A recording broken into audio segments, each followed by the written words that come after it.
So welcome. I'm going to open the Placer County Board of Supervisors December 7th, 2021 meeting, and we'll start with the flag salute, and I will lead that. I pledge allegiance to the flag of the United States of America and to the republic for which it stands, one nation, under God, indivisible, with liberty and justice for all. Thank you. Mr. Chair, could I just ask real quickly? Of course. For us to take a moment to remember Pearl Harbor Day today and the anniversary. I don't remember, how many years is it? 80. 80 years. Yeah. The incredible suffering and loss that we had that day. And I think it's always good to remember our veterans. There's a few still with us who fought in that conflict that really began that day. So. Yeah, thank you, Cindy. So why don't you join me in a moment of silence?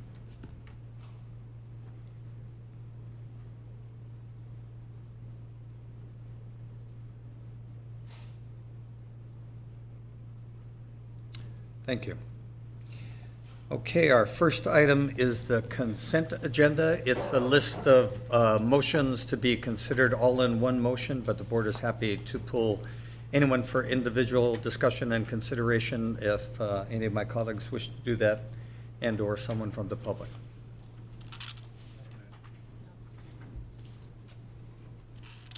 No one? See none. So is there a motion regarding consent? I'll move approval. Motion Gore, second Holmes. Roll call, please. Gore. Aye. Holmes. Jones. Gustafson. Wygant. Yes, thank you. Next is public comment. This is a time when anyone from the public can address the board on something that is not on the agenda, keeping in mind that we can take no action today. Please state your name for the record. Jason. Jason Witt. Good morning, Board of Supervisors.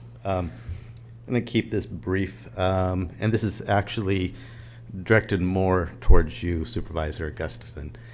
So last week at the Board of Supervisors meeting, around the minute mark, 6 hours, 59 minutes, I went and reviewed it to make sure I got it right. A comment that you made, it says, who shows up at meetings are often the same people we hear from on a very variety of issues, so there's always agendas. And I've been meeting pretty regularly since I think May or so, and so I kind of took that as, probably me, coming up here. And I just want to clarify that, agendas can be good, agendas can be bad. And my main agenda is just to get involved, is to communicate with you guys, and it's something that I do with everybody I speak to, because there's always questions that they don't like this, and my response is, well, have you called your supervisors? Have you made an appointment with them? And so I really encourage people to show up and to be involved with this process. And a few weeks ago, you probably remember, I actually took the morning off, and when you had the coffee up in Truckee, I haven't had a chance to really sit down to meet with you. And I just wanted to basically go up there and observe you, and just how well you communicated with the community, with the issues up there, and had I thought was an excellent dialogue. I'm not part of those issues up there because I live down here, so all the issues that were talked about was mainly up there. So I really like seeing that about you, how you really had a wonderful dialogue with the community, with their concerns up there. And I just want to encourage all you guys to keep that dialogue going with the community, because like I said, I really encourage people to be heard. So thank you. Thanks, Jason. Is there anyone else from the public who'd like to address the board on something that is not on the agenda? One on Zoom. Please come forward and state your name for the record.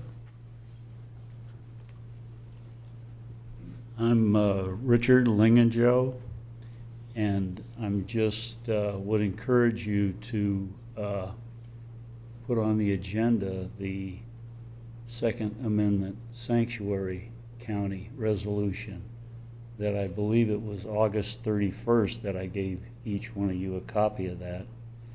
And you could always vote no if you don't like it, but I think it would be, well, I would encourage you to put it on the agenda and vote on it. And I've attempted to talk to the sheriff. He would be impacted by that, but he hasn't been interested in meeting with me. Anyway, just encourage you to put that on the agenda for a vote. Thank Thanks. you.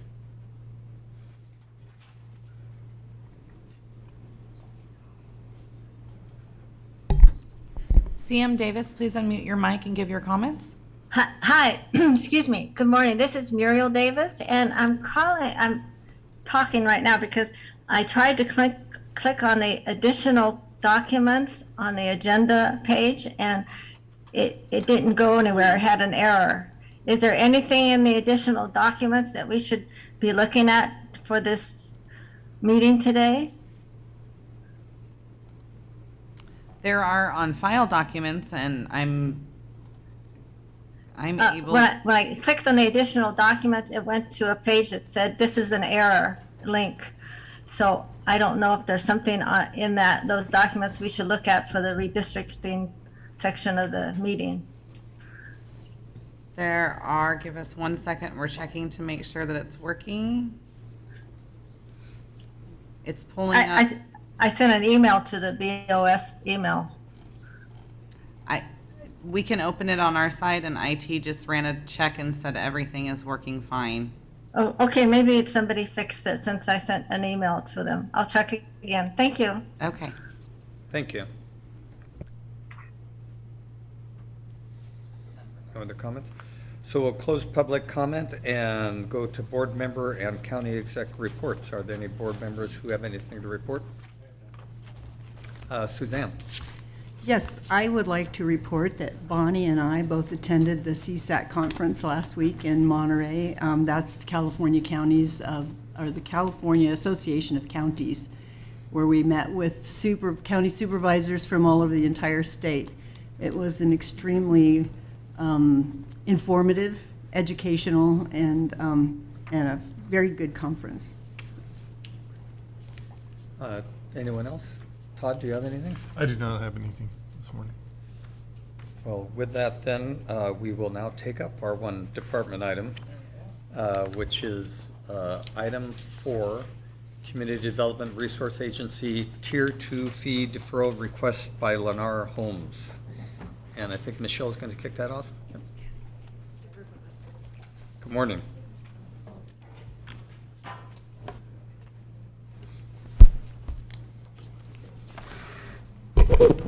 I'll start today. Good morning, Michelle Kingsbury with the Community Development Resource Agency, and here with me today is also Claudia Wade from the Community Development Resource Agency, Ken Grimm from our Department of Public Works, as well as Richard Moorhead, our manager in Public Works. It always takes a village with some of these items. The item before you today is, for your consideration, is to request to approve and authorize execution of a deferred fee agreement for Tier 2 fees with Lennar Homes, owner of Property 1A within the Placer Vineyards specific plan. Property 1A is currently under construction off Baseline Road in the Dry Creek Community Plan area in western Placer County. Some brief background, Property 1A has a capacity for 1,285 active adult residential units, which includes 168 multifamily active units, and it also has an obligation for a 10% affordable requirement pursuant to its development agreement. Your board did enter into the original Tier 2 fee MOU with the local jurisdictions of Roseville, Rockland, and Lincoln back in 2009, which originally established their Tier 2 fee. The Tier 2 fee provides future funding for the Placer Parkway project. And in our county, only the developments within the specific plans of Placer Vineyards, Regional University, and Placer Ranch are subject to payment of the Tier 2 fee. After the Great Recession of 2008, the local jurisdictions were approached and supported establishing a Tier 2 fee deferral program that would facilitate the jump-started development after the recession. That original Tier 2 fee deferral program was outlined in an amendment to the original 2009 MOU and approved back in 2013, and it was subsequently amended back in 2017. Back in December of 2020, staff brought forward amendments to the county code, which established a Tier 2 fee program in our county code in section 15.100. Property 1A is the first property for the county to formally request deferral. The City of Roseville has granted Tier 2 fee deferrals already in some of their developments that preceded the development of Property 1A. Property 1A is the first property to begin development within the Placer Vineyard specific plan, which was originally approved back in 2007. To summarize, the request for Property 1A is to defer 50% of its Tier 2 fees for 30 years. In today's dollars, that represents a fee deferral of approximately $1.3 million. The Tier 2 fee deferral program does outline the mechanisms for repayment of the fees, which is through an extended term community facilities district, or CFD, which allows for a second issuance of bonds after the first issuance is paid off in 30 years, and also would allow for continuation of the maximum tax until the deferred fees are paid on a pay-as-you-go basis. Staff has reviewed the CFD documents. Their CFD is formed through California Municipal Finance Authority through its BOLD program, and including the amendment to the acquisition agreement, which has been formally executed and was included as an attachment to your board memo, and feels there's sufficient evidence and expectation to reasonably expect repayment from the CFD for the deferred fees, and therefore we do recommend approval of the agreement. As always, it's a team effort with the implementation of these large specific plans, and we are all here to answer any questions you may have either about the Tier 2 fee program in and of itself or the financing mechanisms. That concludes my presentation, and we're happy to answer any questions. Thanks, Michelle. Bonnie? Thank you, Michelle. A couple of questions. So, I appreciate this, and I know that it's really challenging. So I want to talk a little bit about why it's Lennar, right, is looking to have this fee deferral because things have changed since the Great Recession. And one of the things that is really important is to make sure we actually get the funding for Placer Parkway, which I think is very important to our community. And I understand that fees, that's the hardest part about being a developer because the amount of fees are very, very high, which makes it difficult to build reasonable cost housing. But the dynamics have changed since the Great Recession, 2009. And my concern is, will we have enough dollars in the future to actually construct Placer Parkway? So a couple of things. From my understanding, the reason Lennar has come to us is we've been talking a little bit about not continuing this deferral and looking at, things are different than they were 10 years ago, right? The economy is doing well, and so we may not need to continue this fee deferral, My understanding is one of the reasons Lennar has come to us is because they're providing a majority of the backbone infrastructure for Placer Vineyards. Is that correct? They are constructing and widening a portion of Baseline Road close to Fittement Road going towards the west. In other areas, Lennar, through their projects for the county as well as the city, is widening all of Baseline Road roughly from Watt Avenue to Fitiment. Not quite, or actually beyond Watt Avenue, west of Watt Avenue. Is that in addition to what's in their development agreement? That is all in accordance with their development agreement, either with the city or with us. So it is a requirement for them to do that.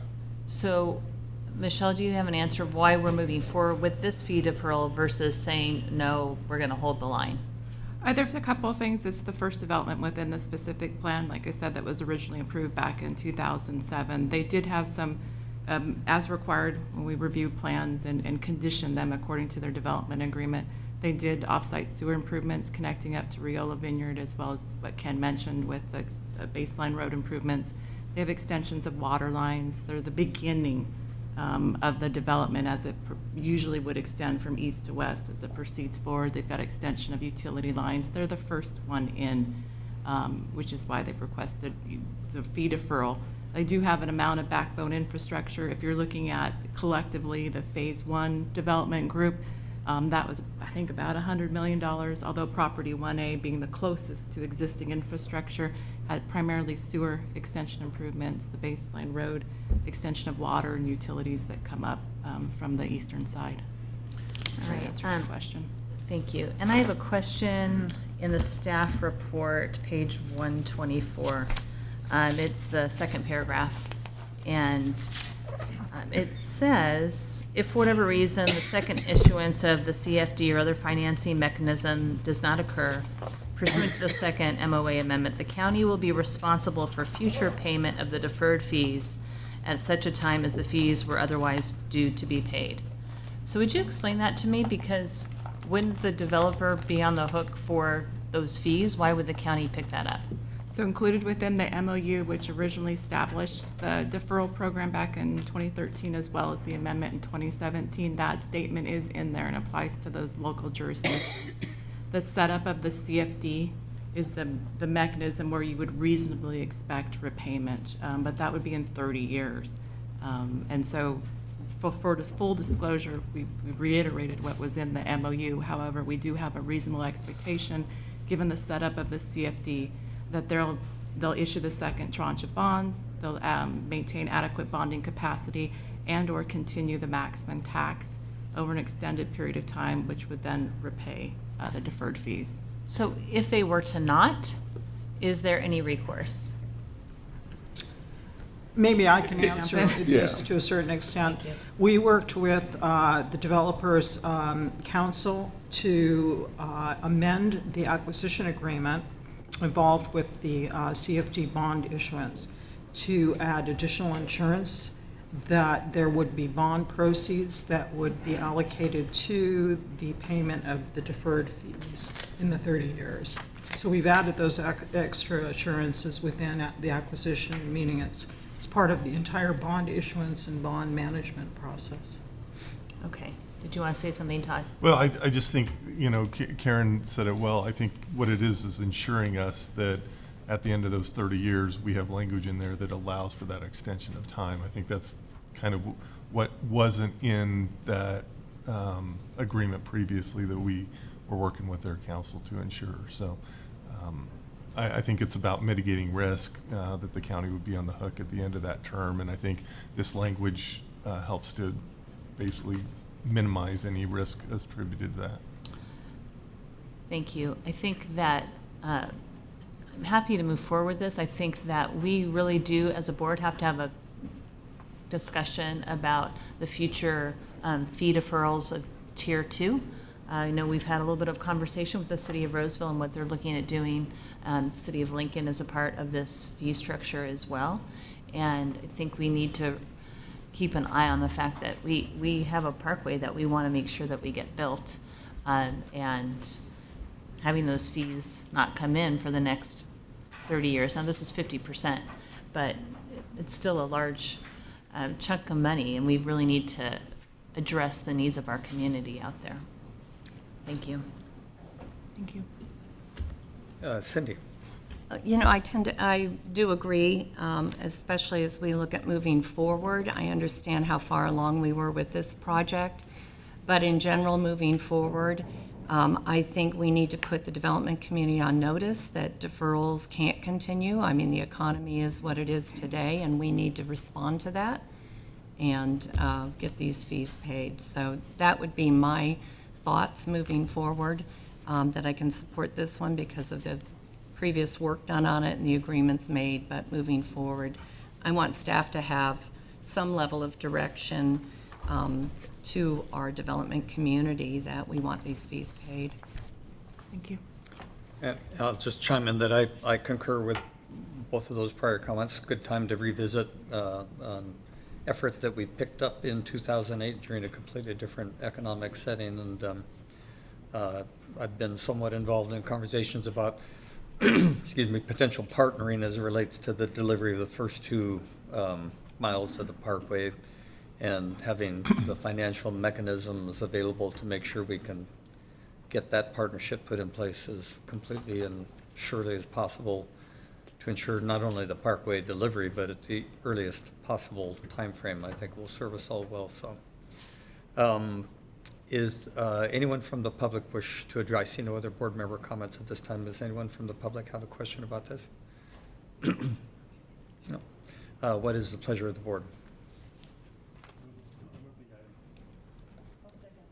Motion Holmes, second Jones. All those in favor say aye.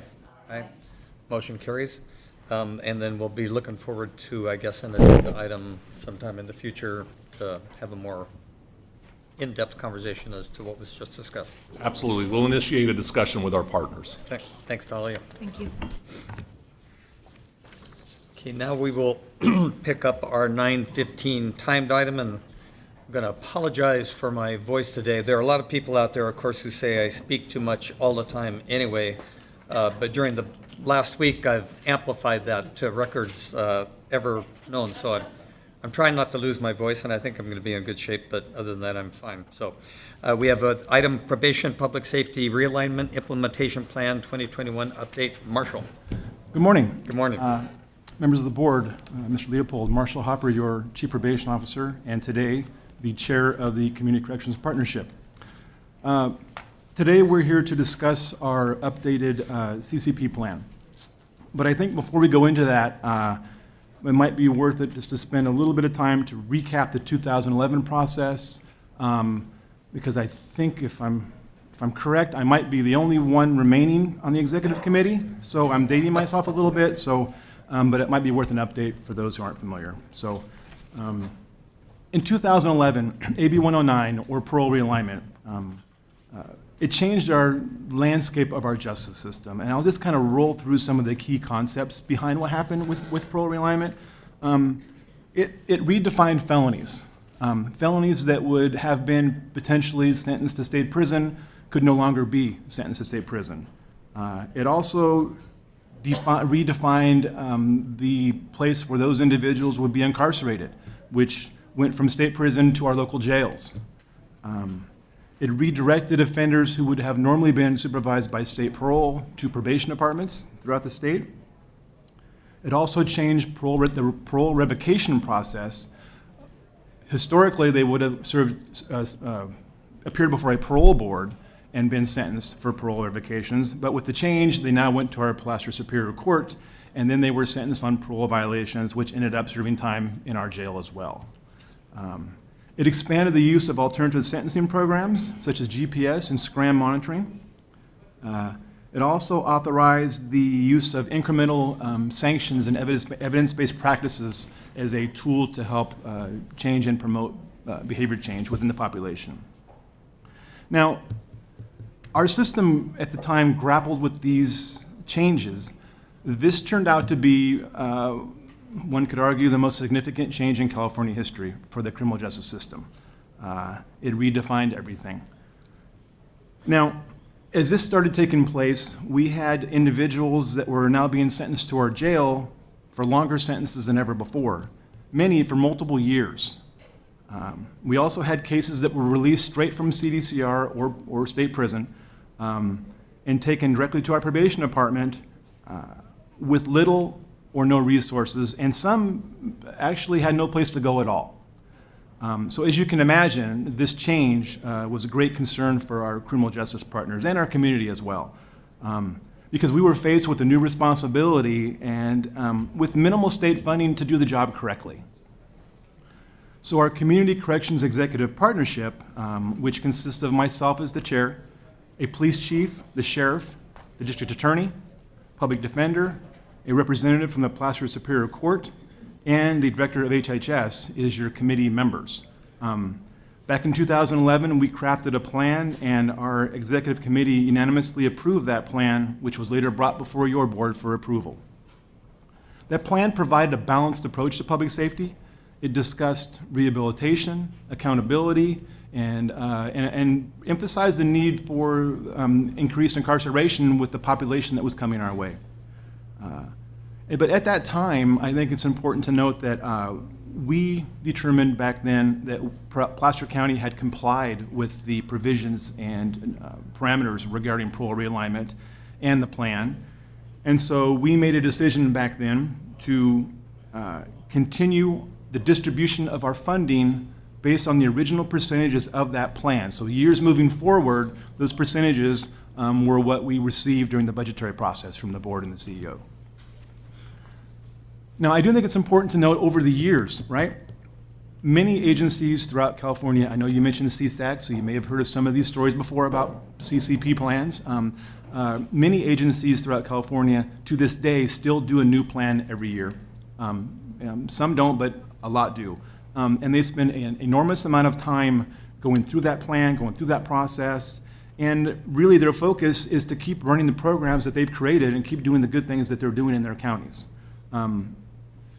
Our case, however, with Placer is we chose to keep that percentage-based approach, and with support of your board and our CEO, we have great flexibility in Placer. We can make adjustments on the fly, we can make things work.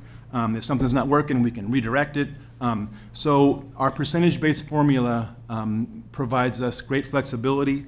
It provides us flexibility to make sure we have appropriate services, but also flexibility to hold offenders accountable, because we do know that some people do need to be in jail. Now, this year, the state has mandated a new approach or concept. They've asked for a new plan, or an updated plan, so to speak. That's in order for us to receive a parole realignment incentive-based funds this year of $150,000. And because we're a medium-sized county, that's how we fall under the spectrum of distribution of incentive funds. Therefore, we reconvened our executive committee, and we updated our plan, which complies with the new mandates, and we're bringing that before you today. But I do think moving forward, I'd like to jump ahead a little bit and talk about our plan, but not only more importantly our plan, but some of the really great things we've done here in Placer County that I think can't be overlooked. A lot has happened since 2011. Our CCP, our executive committee, our criminal justice policy team, we've made adjustments. We've made it work. We have great support from your board. And I'd like to just share a few things that have happened since 2011. We opened the South Placer Jail. We increased bed space. We increased services for inmate care. We increased jail programming to include general education, employment, substance abuse services. We increased staffing at our DA's office and public defender's office. We increased services at Health and Human Services to include behavior modification courses, mental health services, drug and alcohol treatment. We've also hired practitioners and assigned them directly to the probation department, which is a phenomenal concept, because now we can just grab the practitioner, bring them into the interview room, address the crisis now, and that's a very valuable tool. We also completed during this time frame the Placer County Criminal Justice Master Plan, which provided us direction into the future. We created a pretrial division in my probation department. We increased staffing at the probation department so we have lower caseload sizes and we can provide more meaningful contacts and engage with offenders. We've also assigned probation officers to Special Investigations Unit and the Crime Suppression Unit. Those are two task force. And the reason being for that is we do have cases that are very high risk and pose a great risk to our community, and those individuals that fall in that category are assigned to this task force so we can have maximum supervision to keep our community safe. We've increased our alternative sentencing programs, our GPS programs, and our SCRAM programs, the alcohol monitoring. We created the Placer Reentry Program, a one-stop shop for services. We started out in Roseville. Now we have Auburn and Tahoe, 3 locations. We also contracted with the NCCT, Northern California Construction Training Program, to provide training for anybody who wants training to change their lives. You can get jobs, welding certificates, and the list is endless. We also developed a homeless liaison team here in Placer County with our sheriff, probation department, and HHS, a team approach to increase services to that population, accountability, and really connect with them in the best way possible. We modified our adult work release program so we could better serve our community, to include our new CHIPPR program, which is out there in the community today providing fire prevention services to our citizens. And last but not least, my new endeavor that's still in progress is the development of our new probation outreach vehicle that is going to be able to provide a mobile probation office going through the community with court services included as well. So we're really excited about that. But I think as you listen to this long list of things we've done here in Placer County since 2011, it really does show our commitment to public safety and the great things that we have done with your board support. So I think our recommendation here from our executive committee is that we continue the same approach that we have because it's proven successful over the last decade. And so on behalf of our CCP, as your Chief Probation Officer and Chair of the Community Corrections Partnership, we submit this for your approval. I do have the big guns here. I have the DA here today. So any questions that I can answer, he's going to take care of. But otherwise, I have HHS here and jail staff as well. Thank you. Thanks, Marshall. Great, great presentation. Jim? Yeah, thank you, Marshall, and thank you all the members of this organization. It is amazing what we've been able to do in Placer County. Now, these dollars that fund this come from the state of California and then come to the counties to administer and take care of those programs. Yes. And this is for the benefit of all the people in Placer County, not just in the unincorporated area. Is that correct? True. All right. I'm really appreciate that prep program. It is an amazing program. And I've been to some of the ceremonies where those men and women graduate. They get training from the Northern California Construction Trades Organization, gives them a job with good wages. I know that some of those men and women that come into the program are a little hesitant to start, but once they get in that program, sometimes a moment of clarity comes and they realize that they have to change. And that's when we have to seize that moment and build these programs, anger management, getting it right, moral recognition, all of those things have to work in to get these people whole. But the key, the thing that really makes them motivated is to get a job so they can have a trade and they can have some self-worth. So it's an amazing program. Let's keep it going. I appreciate all the folks that are involved in that to keep our county safe and keep this level of recidivism down. So thank you very much. Thank you. Great comments, Jim. Cindy? I just wanted to thank you as well and the tremendous work that's going on, and ask if I can get a copy of those remarks because I couldn't write it down fast enough. Certainly. It was a great background, I think, for our citizens to understand all of the work that's gone into developing a program that was thrown at us. Yeah, and as things get busy and people get busy, we often forget about this, and you start putting them down, and you think, wow, we Bringing back do that some great history things. is Yeah. critical, so thank you for doing that. Thank you very much. Yeah, and I'll just, before we open it up to the public, add, Marshall, again, another thanks. If I was young in my career, criminal justice reform would be something of special interest to me, largely because I think here in Placer County, we're so well positioned to really set a standard in the country to how effective that can be. And the focus is not on backing off on strong policing and public protection at all, but it's rather to try to look at the whole system and see where we can particularly take early and nonviolent offenders and make sure they don't come back into our system. And that takes a huge amount of resources, a lot of communication amongst a lot of folks, but with Placer's Model of Health and Human Services and you and District Attorney's Office and others, I think we're just really well positioned, our city partners, to take that farther. So your work is not missed, and thank you again for a great effort. Suzanne?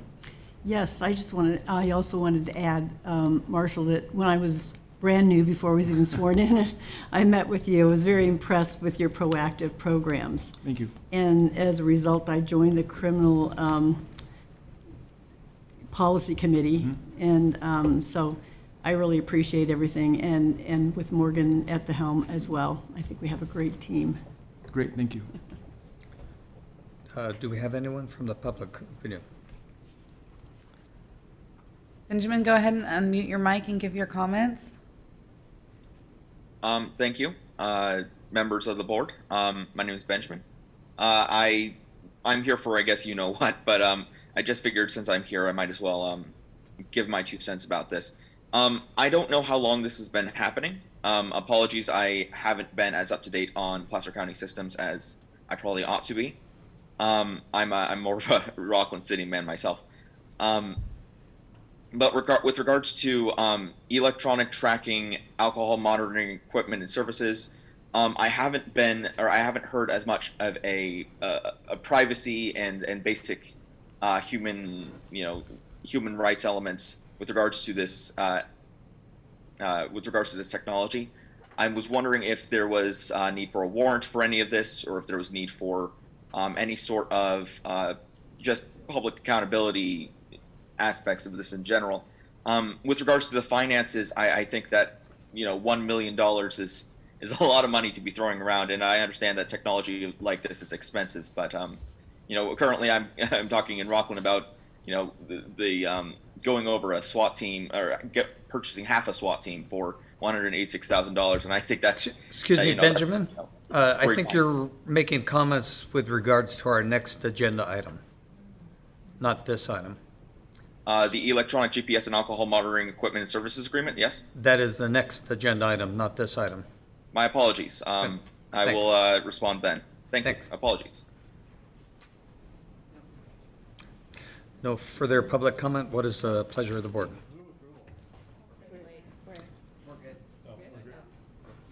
No, I'm confused. So we have a motion by Holmes and somebody seconded.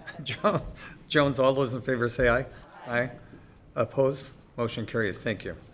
And next, we have from probation, consideration of electronic GPS, alcohol monitoring equipment services agreement, satellite tracking. Excuse me. Chris. Good morning, Chair Wagon. Good morning. Honorable Board, Mr. Leopold, Ms. Schwab. I'm Chris Artem, the Administrative and Fiscal Operations Manager for the Placer County Probation Department. The Probation Department's coming before you today with a twofold need. The first need is due to an increased demand for alternative sentencing program electronic monitoring equipment and services. The Probation Department uses 2 vendors who each supply a unique piece of equipment for these programs, both competitively contracted through a nationwide cooperative. One piece of equipment is a GPS bracelet used to secure compliance with any geographic restrictions while ensuring an offender's compliance with their court orders. The second piece of equipment is a transdermal alcohol monitor, also worn as a bracelet. In short, this device monitors whether an individual consumes any quantity of alcohol through their skin's contact with the device, ensuring an offender's compliance with their court orders. The department has attempted to forecast usage and request funding for an appropriate amount of equipment for 2021. However, service demands for probation-based programs, as well as an increase in the court's direction to use this equipment, have grown beyond our initial projections. These increases have been compounded with COVID greatly impacting the court's calendar through appearance extensions, as the court addresses appropriate safety protocols. As a result, we have seen a 40% increase in usage of alcohol monitoring devices from December of 2020 to December of 2021. Excuse me. Additionally, the number of participants coming through our pretrial program have gone up 33% in this time, due in large part from the extended court dates due to COVID. We are experiencing these impacts despite the creation of our new post-sentence programming with our mobile work crew, as well as collaboration with the Resource Conservation District Chipper program.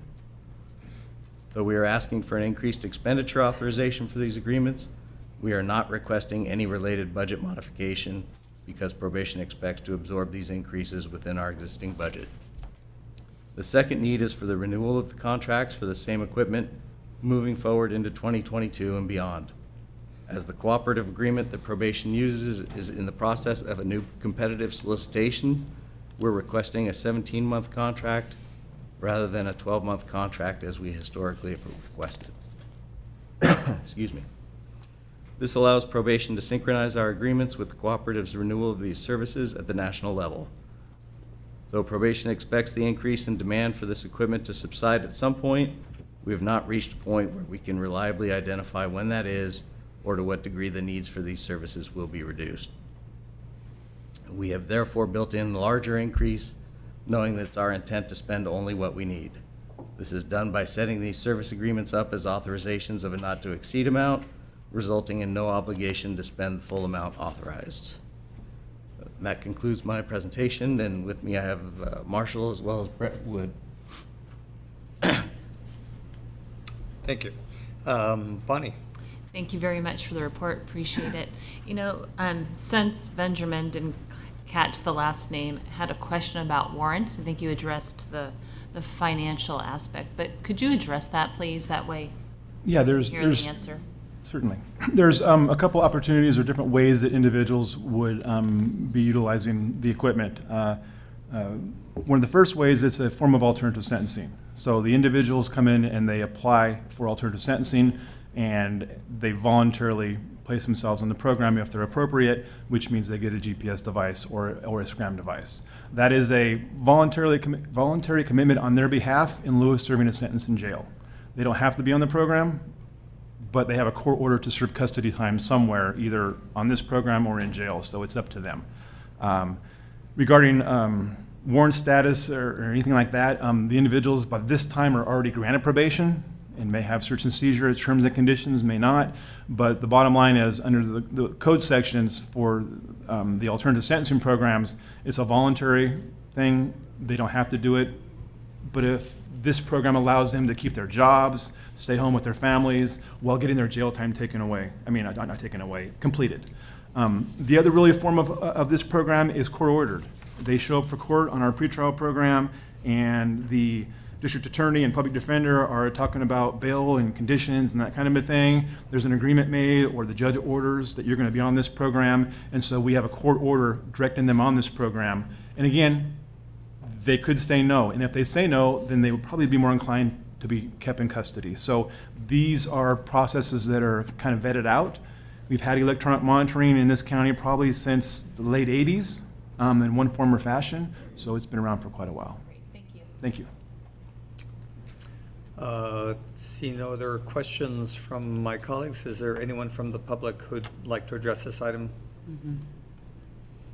Benjamin, please unmute your mic and give your comments. Hello, thank you. And thank you for responding to my comments. While, it's been in place, so why not keep it, is not necessarily the best argument. I understand that waiving rights in lieu of jail time is completely understandable, and I thank you for that explanation. I will make one last denotation then. By the way, my surname is Bjorkman, Bjorkman, and I'm the previous speaker for the previous accidental speaker for the previous item. Regardless, I will denote that $1 million is quite a lot of money, and I dislike seeing it spent around so flippantly. And so while I understand that 1 million is not the initial amount, it could possibly be the maximum. So I just would advise those involved to consider their spending carefully. Regardless, thank you for answering my questions to those concerned, and I guess I'll see you at the next item. Thank you. Thank you. No further comments. And if I may just comment real quick on something regarding the cost. I will note that we have 510 people on this program right now. So that means if we didn't have this today, you would need 500 jail beds today. So. Yeah. Great point, Marshall. Okay, so no other public comment. We're being asked to approve a change order to an agreement with Satellite Tracking of People LLC Houston, approve an option to renew the agreement with Satellite Tracking People, and authorize purchase manager to sign these documents. Second. Motion Gustafson, second Gore. All those in favor say aye. Aye. Opposed? Motion carries. Thanks. Okay, now we'll take up our 9:30 timed item, which is Placer County 2021 Redistricting Map Alternatives. And as we start this, I want to frame it as best as we can, because there's been some things that have occurred over the last week that I want all of us and the public to understand, and might need some help from county council to make sure I get it right. So since last Tuesday, received a request from a colleague to have our agenda item be more flexible / less rigorous, and that has been done. So the options in front of the board today are to essentially either do a second reading of Map A, which is a continuation of what we did last Tuesday, and or consider another map, keeping in mind that we must make a final reading of a map next Tuesday on December 14th to be compliant with the law. And so the first question will be whether or not three of us want to continue those conversations, and if we do, that's great. If not, we probably will head back towards the first option. But I want to also highlight a couple of other things. One is, in that regard, I asked Steve to prepare a brief PowerPoint presentation, really just to summarize the attributes of the maps that have been getting the most attention. And with that, I'll add that another colleague requested staff do some modifications to map A. Those have been done and analyzed, and of course, all my colleagues can chime in and present their insights and information as we go forward. But then I want to make sure everyone understands that the public will again have opportunity for comment. But with that, I'm going to make an editorial. There were two editorials during the last week, one by the Sacramento Bee Editorial Board and the other one by Joe Patterson, council member of the city of Rockland, which I think reflect in Placer County new lows in politics for us. And in our county, I'm sure we can do much better than that. Both editorials allege gerrymandering on behalf of the board by way of the effort and decision-making that we did, yet neither offer any single example of what that is. And it's pretty simple. Gerrymandering, if you look it up, is trying to draw electoral boundaries to prefer a party or a particular group. So it's my hope that today's conversation will be a much higher level than that. I think where we are, my view is that there have been a lot of honest and well-intended arguments about the attributes of different maps. No map is perfect. No map can accommodate all of the requests that have been made. There have been great efforts, I think, to draw maps with integrity and reflecting of those different perspectives. So I hope that our comments today refer to that. And if somebody does have some specific information that reflect gerrymandering, I'm certainly very interested on that. But I'll finish by saying that to argue that those two editorials were built upon half-truths would be a huge compliment to both of those editorials. So with that, I'm going to ask County Council if I missed anything and/or they need to add anything to that. And then I have several lights on, so I'll start on my left with Bonnie's light and work our way to Cindy and Suzanne. Thank you, Mr. Chair. I appreciate it, and I'm really glad we have the opportunity to reconsider the maps. I actually asked the chair to take this off of consent and allow us to have a more robust conversation, because I don't feel like we had an opportunity to really discuss the merits of some of the maps last week, and I did hear some misgivings from my colleagues after the vote had been taken.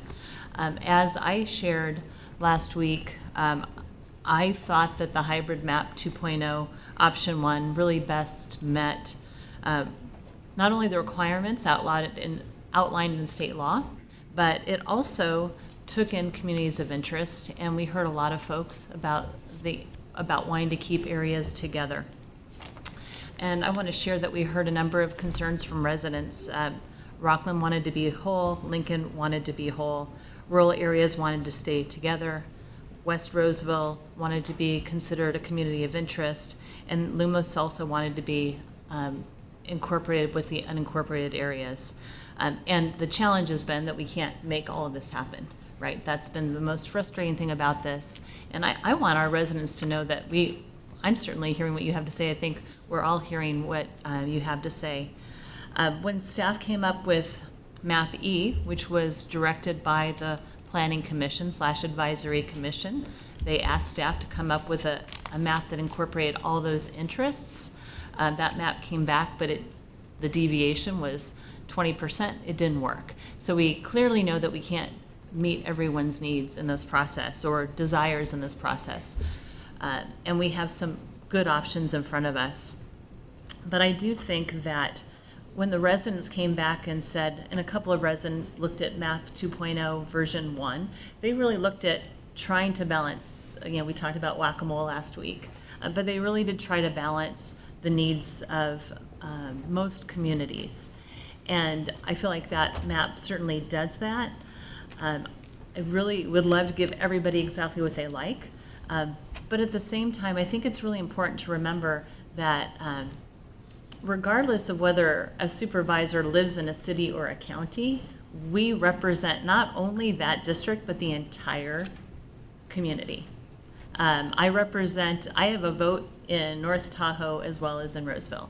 And so I think that it's really important that we all recognize that whatever map ends up being what it is, we represent those community members. And I know that this has been a little frustrating because people are pretty charged, but I would like our board to step back and look at, okay, what's going to be best overall for our community? I will share one other thing, and that is, as we look at the criterion, all of these maps meet that first 5 criterion, right? And staff made sure that the major criterion outlined by the state are addressed. But I would share with you this, that communities of interest are more important than geographical compactness, and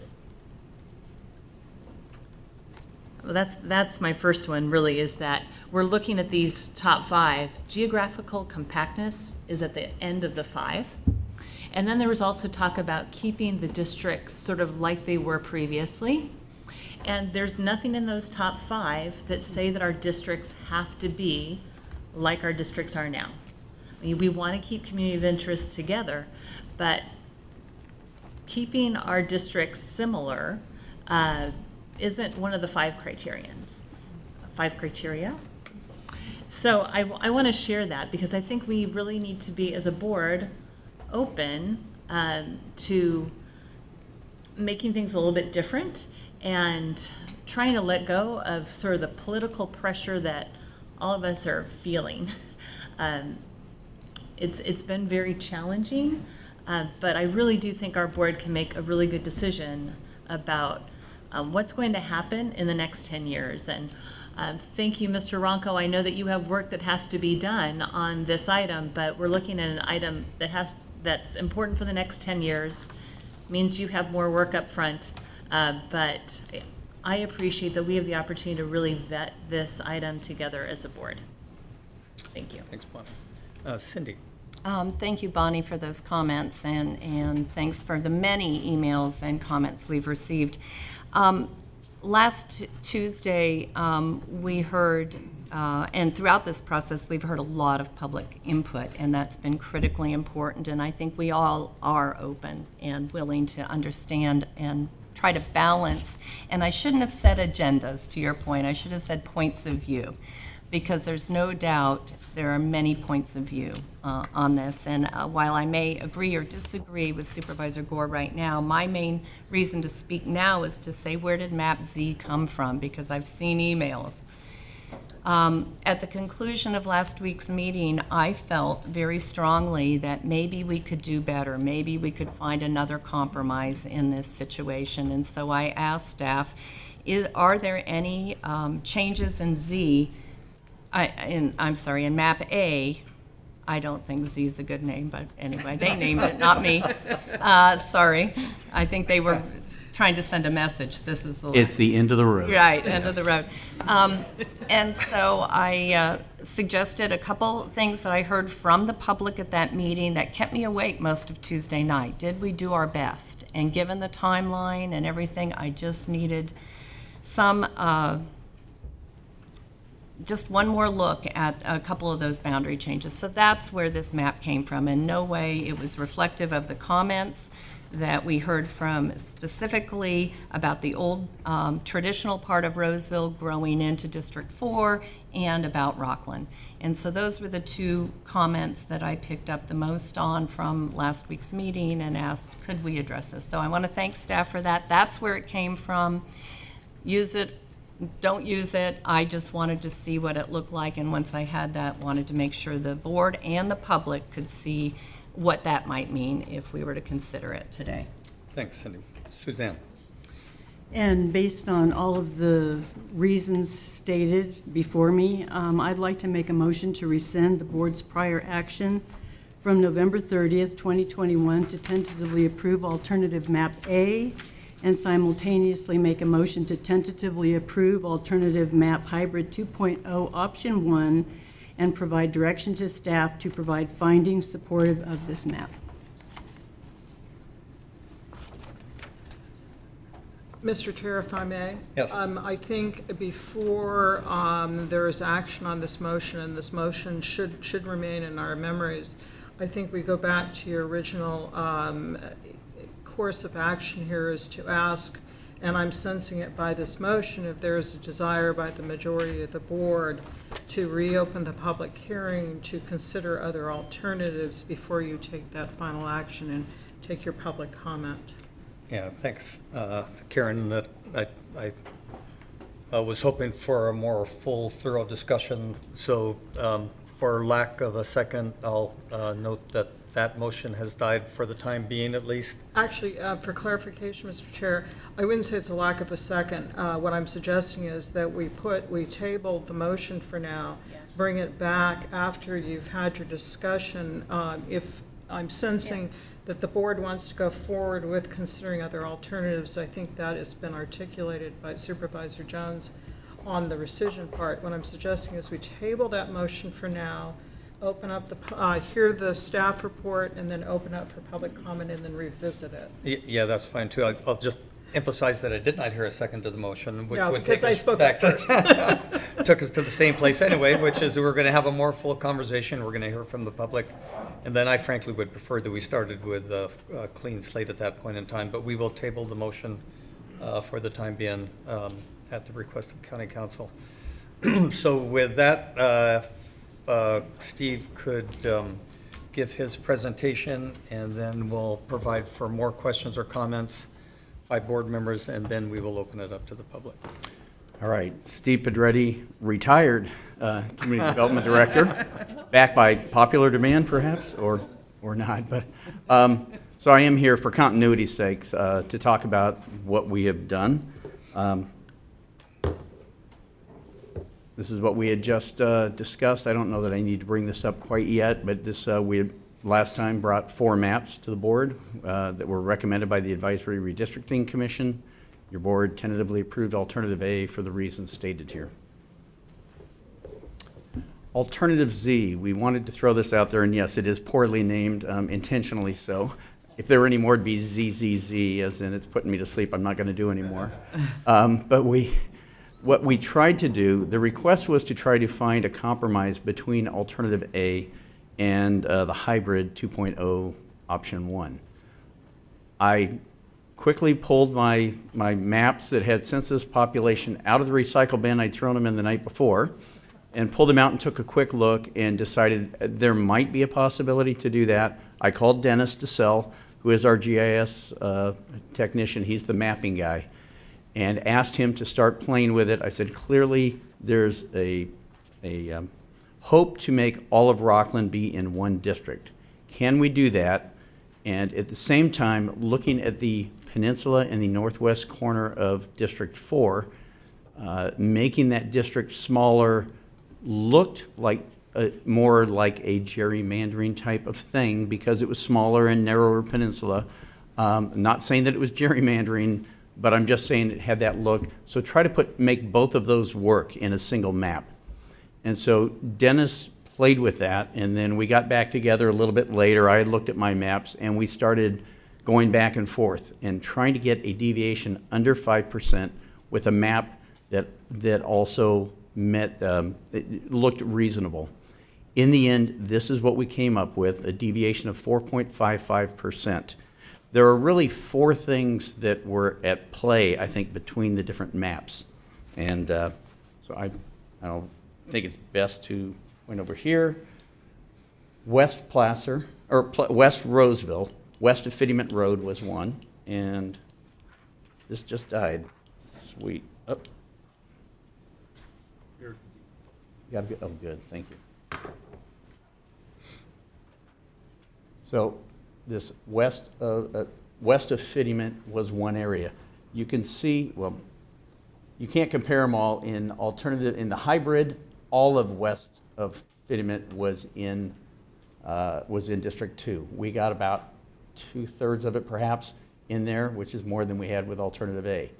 We ultimately were not able to get all of Rockland in a single district without really having problems in the rural area. The Highway 80 corridor, rural foothills, we would have to split that up into much more significantly than it currently is. And then we had in here, you can see we dropped where we had Diamond Oaks, I believe, is the area that we had added in our Alternative A. We took that back out and put that back in District 1, as well as this small area that's really industrial. I don't think there's any population there, but Dennis wanted to put it back with the remainder of the industrial area. And there might have been a little bit of play in here. I guess that was this additional. When we put the Diamond Oaks back, and some of these areas down in this portion moved to get District 1 to be big enough, then we had to push District 4. The whack-a-mole came up this way, and so we went a little further. And so that's how this one came about. So this was an attempt, in terms of the population change and the area change, it's about 1/3 of the way between Alternative A and the hybrid alternative.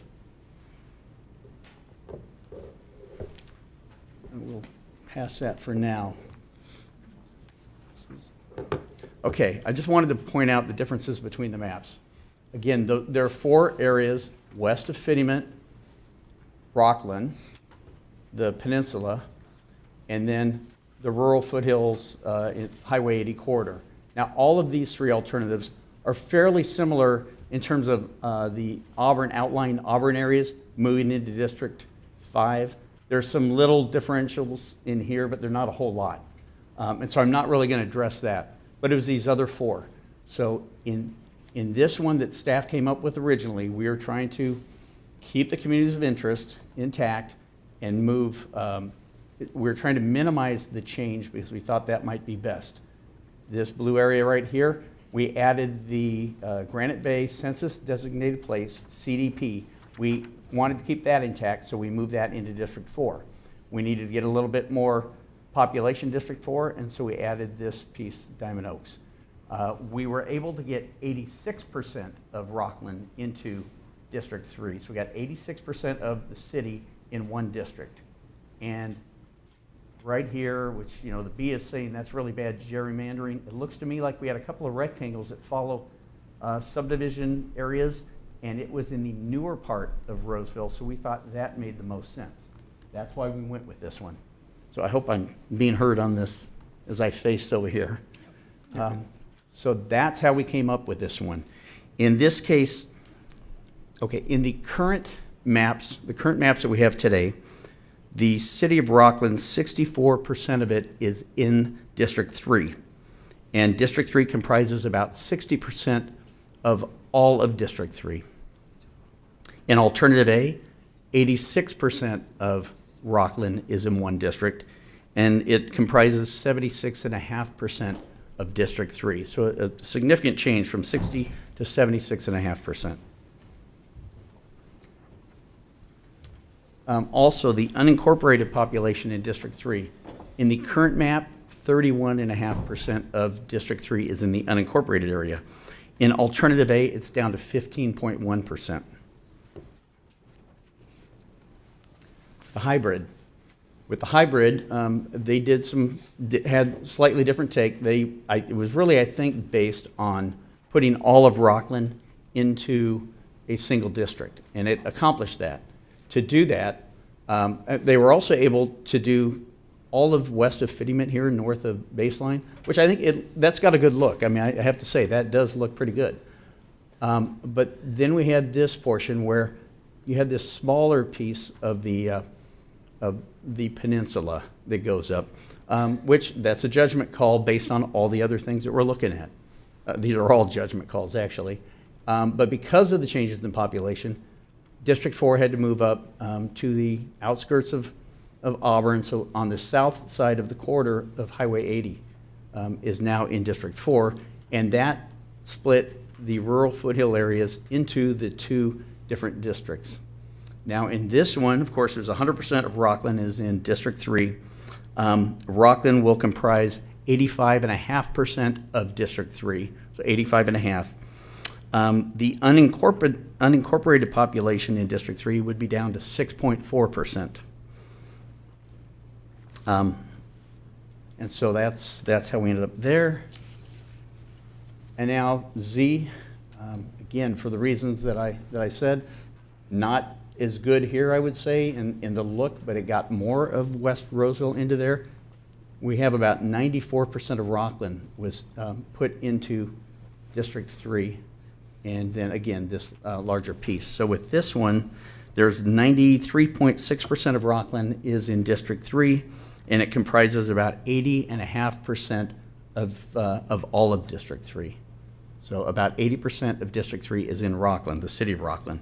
The unincorporated population is 11.4%. So, and I'm sorry, I put these together yesterday afternoon, did not have time to make a graphic to include that. So those are the differences in these three maps from our standpoint. And any of them are viable. You can choose anyone and feel pretty good about it, I think. It is, I think, well, obviously there's judgment calls on which is best. Do you want to split the rural areas so that you can have Rockland as in one district? That's a judgment call. Same thing with the peninsula. You want it to remain as is, to get smaller. In my opinion, I'm guessing that in 10 years, as the population continues to grow in West Roseville, that peninsula is probably going to have to be filled up again with District 4. And that went somewhat into our thinking as well. Again, all of these, the communities of interest are really what matters here more than anything. That's the higher priority. You need to make that judgment. Which of these communities of interest are most important or best represent the people of this county? And so with that, do we have, oh, I'm sorry. This was a map that showed what we did to Alternative A to turn it into Alternative Z. So these are the areas where we changed. So you can see the east of Fittyment, we took out. Dennis made it work here. These areas in here that are really closer to the older areas, for the most part, of Roseville, we thought we could add those to District 1 because we had to then add more of the population. Moving up the hill, not as much as the other. This area looks a little odd, but that is the MAC for Newcastle. Is that right, Dennis? Yes. Okay, so that's that MAC, and so that we wanted to keep that from being split, and you see a couple of little areas here. So that's how we came up with that. Oh, the net changes, again, as I mentioned, Z is about 1/3 of the difference between A and the hybrid in both cases, plus or minus. And I believe that's it. With that, I will leave it up to your board if you have any questions. Yeah, we do. So I'm going to start with a couple of comments, Steve. One thing, again, with a intense commitment to complete transparency and opportunity for everybody to voice their perspectives, and sadly referring back to what have been called editorials. I want to refresh everybody's memory, if necessary, that board direction, it was split vote, but board direction was to have staff go through a process, receive a bunch of input, draw 3 alternative maps after having that input, and then those maps would be vetted and addressed by the Redistricting Commission. Yes. So in the editorials, they argue that map A, which was drawn by staff, a team of staff, I'm assuming about 5 different people, best as I can count. By inference, then, of course, you all had your political agendas in order to draw a map. Otherwise, it wouldn't have included gerrymandering.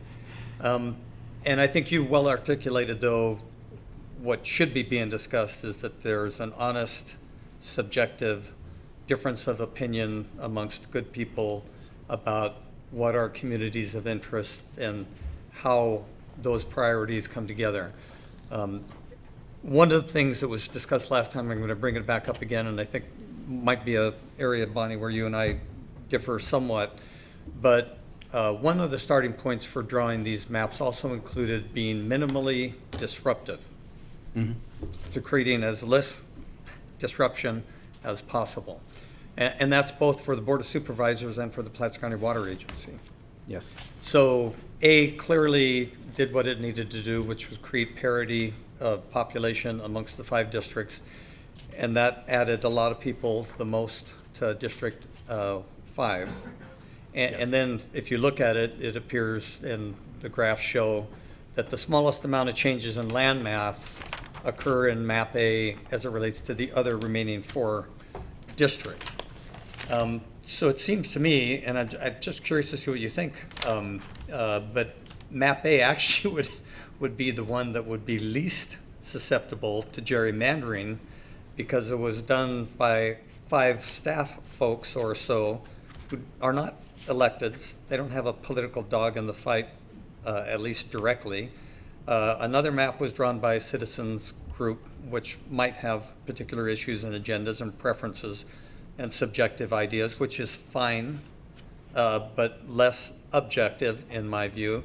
And then Map Z was one that Cindy requested be a modification, and certainly it was a modification reflecting her subjective perspectives. So I wanted to highlight that.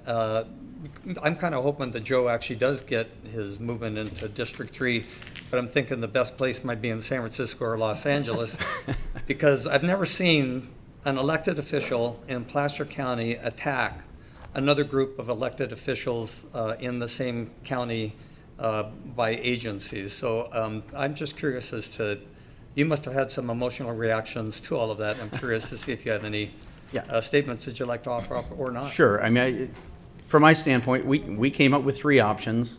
One was to do the minimal change and get the least deviation. Then we looked at Rockland in a district. And then we looked at keeping all the rural foothills together. So we did have those options. We went through a number of iterations, similar to how the hybrid folks did. They went through publicly through a number of iterations. We did them before we came to the Planning Commission the first time. In terms of the editorials, yeah, I think it's totally irresponsible. No board member had any input whatsoever into the creation of Alternative A. And Alternative Z was just, the request was find a way to mix, if you can do a mix between the two. It was left to us to put that together. There was nobody pushing us. We had no idea who was running. You know, the B article, I think, alluded to a certain person who I was only vaguely aware of. Certainly didn't know that person was going to run for office, where that person lived, what his political affiliation was, nor did I care. This is a nonpartisan election. I think, as you outlined last time, it goes back and forth between Republicans, Democrats. In local elections, the character of the person involved is a lot more important than their political affiliation, in my opinion. And I think that's shown out, as you mentioned, how it's gone back and forth. So no, there was no push. I didn't know who might run for anything or where they lived, and I didn't frankly care. And it was done by a number of us. We talked about all the options, all the different considerations, and in coming up with our recommendations. And so it was a joint effort without political influence on certainly on A and on Z. Yeah, thanks, Steve. So I'm going to open up to my colleagues, but just for everybody's benefit before we go into public comment also, that what we have in these maps, and there are others, there are something like 18 maps on the county's webpage, but and I'm just assuming that our focus might be around these 3.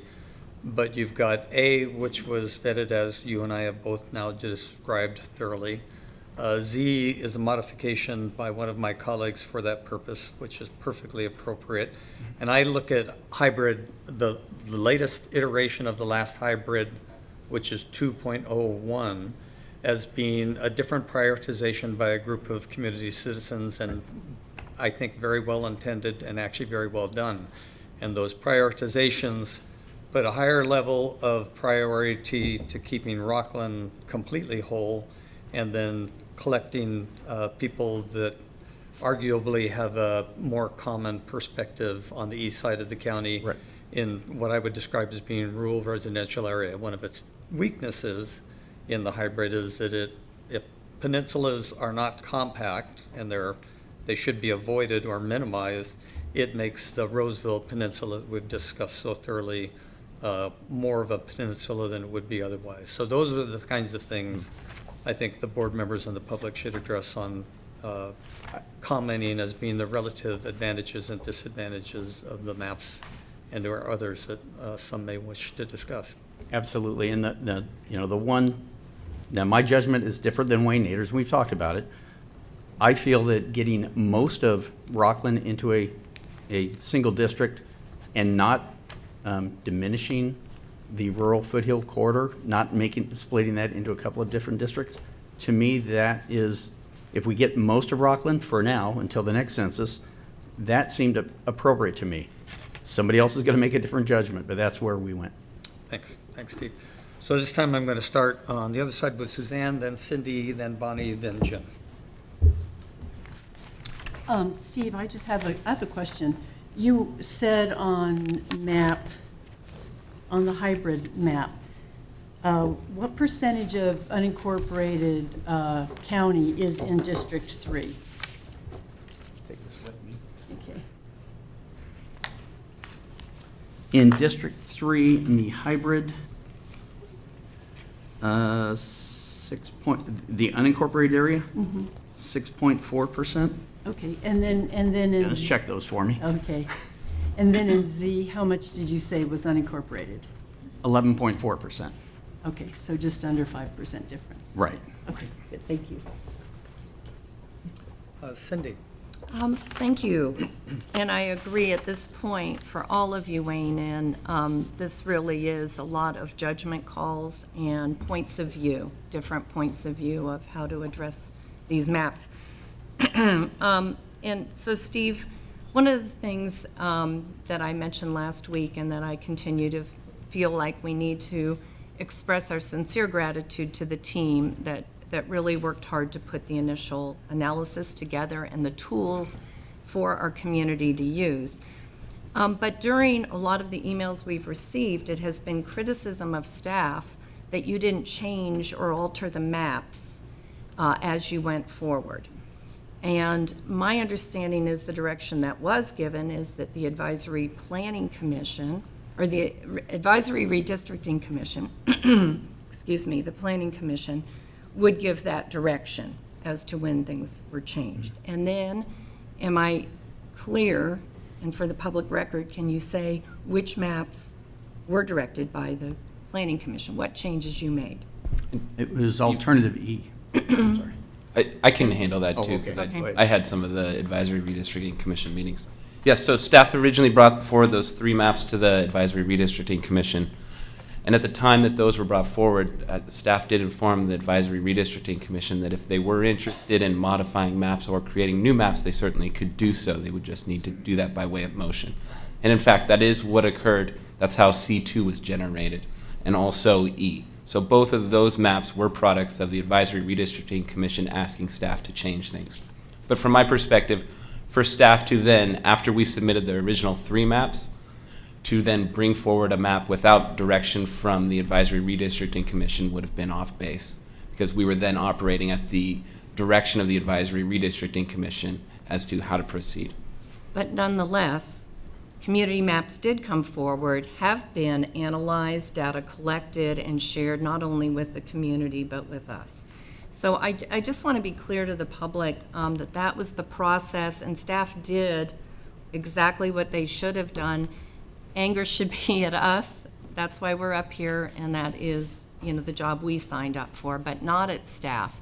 So those changes truly are coming forward, and that's the point of our discussion today and why we're at a point where we have certainly 2 and potentially 3 maps to look at. And then to those who created the hybrid, when you have a chance to speak, I had a couple questions that those of you involved might be able to answer. And one was, on the D5, D4 boundary, you've split the Sherland tract. And so I just want to understand, why that was done and splitting that community of interest or that neighborhood that is part of the greater Auburn area. And then I think looking at the peninsula in particular, that we've talked about it, now we have many peninsulas, right? Right. But the peninsula that's been the subject of a lot of discussion has been District 4 into District 1 of the Roseville area. By decreasing it, are there any compactness concerns? And I guess that's more directed at staff with how then we spread out that population, because part of the journey we have here is more people live in our suburban and more urbanized areas and less in our rural areas, and that's why a third to a half of my district doesn't show up on the maps. Yeah. And I would answer it's a yes and no. I mean, to me, it looks more as being thinner with that peninsula. It looks more gerrymandered, but if you go back to 2000, I believe the initial peninsula was the smaller like that, and they did it for a reason. So I can certainly see it. And it grew that way in the next census. It got bigger in the next one, and my gut feel is it will continue to Yeah, with the move. west growth. With the we're gonna westward have to growth, continue yes. to move all of our districts west, Yes. correct? Yeah, but, I'm not putting it down at all, but to me, it appeared going the wrong way for that particular area. Well, and I thank you, and I wanted to get that question out so that the drafters could address that too, because I really am, and I think, trying to seek what is the best for everybody in this situation. So. And again, it's not bad, it's just, would you rather have that or drop out a portion of the Rockland from the one district? Again, my judgment was a little less of Rockland, it was still a vast majority. Judgment, you get to make the judgment Right. eventually, so. Okay, thank you. Bonnie? And if I can do one more thing, which I really neglected, Dennis DeSalle has been a jewel through this entire thing. Every time I call him up with, I've got another crazy request, and you got about 12 minutes to get it done, he smiles, laughs, and gets it done. And I need to mention that because I always forget these kinds of things. Dennis has been great, and I just want to point that out. So, thank you. Bonnie? Thank you. I would agree with that because I made a request yesterday afternoon, so on behalf of a resident, so thank you. Thank you, Cindy, for asking the question about process. I asked that Clayton of you earlier as well, is that why did the Planning Commission just not change maps? And they really needed to be directed, well, the Advisory Commission really needed to direct staff. And so they directed staff on a couple of maps, and they didn't go as far as, the commission didn't sit there and change maps at the meeting, which I think people would have preferred, but really the commission was directing staff, and I think that that's really important to make note of. I have one question. So Supervisor Jones asked about the unincorporated areas of District 3. So I'm just curious, right? Because we have, what, I don't know, 2/3 of our community is in the cities, about that. So just curious, do you know, Steve, District 1, how much of in District 1 has unincorporated area? And we're talking population, right? You're not talking, so for the numbers that you gave us for D3, that's population, correct? I don't have it for the current, but yes, but the unincorporated in District 1 is about 7.5%. And that remains, it goes between 7.5 and 7.7 in these three maps. Okay. So it remains fairly steady. District 2, 9 to 9.6%. District 3 we've mentioned. District 5 between 80.4 and 80.5. District 2, or District 4 also changes between 27.9, 36.8. Okay. So those two are really changing. The others don't change that much. Right, D4 and D5 would have the most unincorporated area.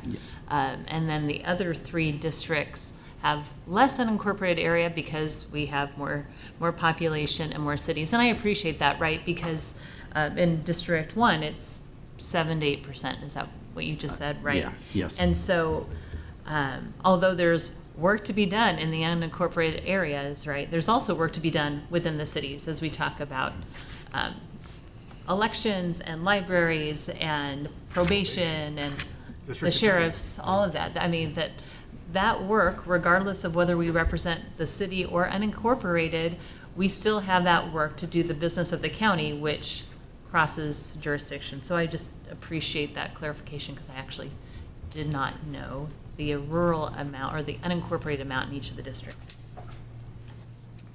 Jim? Thank you, Mr. Chair.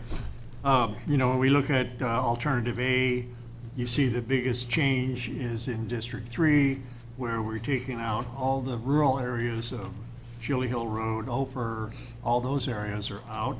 I'm certainly out. And then we come down into Newcastle and pick up that Sherland Track area. So that's a pretty big deviation for District 3. Now, when we talk about Rockland, Rockland has never been whole. I think in the 2000 census, I think it's about 30% of Rockland was in District 3. And then 2010, what did you say, 66% went into District 3? About 64% of, the current population within those boundaries of the current district. Yeah. So with And population growth. So now with map A, 86%, so they're Yes. getting there. So I just want to, be clear that Rockland has never been one district, one in District 3. That's correct. But there are those that say the Board of Supervisors split Rockland, and we haven't split. That's been the case for the last 20 years, correct? Yes. Thank you. Suzanne? Yes. I just wanted to I want to make a couple of comments. You referred to, Steve, the hybrid map as you felt it was going in the wrong direction when it was swinging up more into the rural area and shrinking the peninsula on the Roseville side. I think another way to interpret that, though, is shrinking that peninsula on the Roseville side, which is mostly commercial. That's all around the fountains and the Galleria Mall. So we're basically shrinking a incorporated Roseville, highly commercial, to swing District 4 up into the more similar like communities. In fact, I think if you go back historically, it was around 2000, I think, that rural Penryn was in this district, because when I ran for the Board of Education, I campaigned in Penryn, rural Penryn. Yeah, and I wasn't suggesting that going up north. I was really talking about the peninsula. It seemed like that was going in the wrong direction. Too much to the north, it just becomes a matter of what do we do with that rural corridor? Should it be part of the two districts, or should it mostly remain in one? Yeah, okay. And that's all. That's that Yeah. judgment call again. So the other thing I'm wondering too is, when we were talking about the unincorporated areas of District 3 and District 1, I guess you were referring to population-wise, the percentage? Population, yes. Okay. Yes, I'm sorry. 'Cause I'm kind of wondering a little bit about the geographical part of the unincorporated. How much geography is in unincorporated 3 and how much is in an unincorporated 1? Because at least District 1 maintains all of that unincorporated portion of Roseville. Yes, we did not we did not come up with numbers for the area. Right. Yeah, we just did population. I'm sorry I didn't make that clear. But District 3, we still preserve quite a good portion of unincorporated Placer County, Yeah, area-wise, yes. area-wise. Yes. Yeah. Because, when we govern and we make land use decisions, it's not really about the already built incorporated parts of it, not even incorporated, the built parts of an unincorporated area. It's about the undeveloped parts that we make land use decisions on. Primarily, yeah. So, hence, that's why we represent those unincorporated areas, right? Well. That's what we're here for, is to help make land use decisions. So, that's all I have for right now. Thank you. Okay, with that then, I will open up the public hearing. So if you wish to address the public, please come forward and state your name for the record. Morning, Chairman Wygant, board members, Kieran and Todd. I'd like to, as I usually do, pass out what my comments are going to be. I'm going to give them to Megan.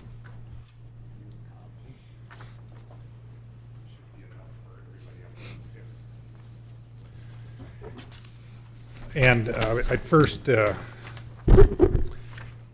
like to address Supervisor Gustafson's question.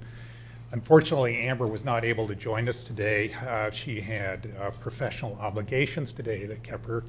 I'm frankly amazed that she's been able to do anything professionally in her profession for the last 2 months, because she's been living this thing for the last 2 months, and I'm grateful for her input, her very wise input.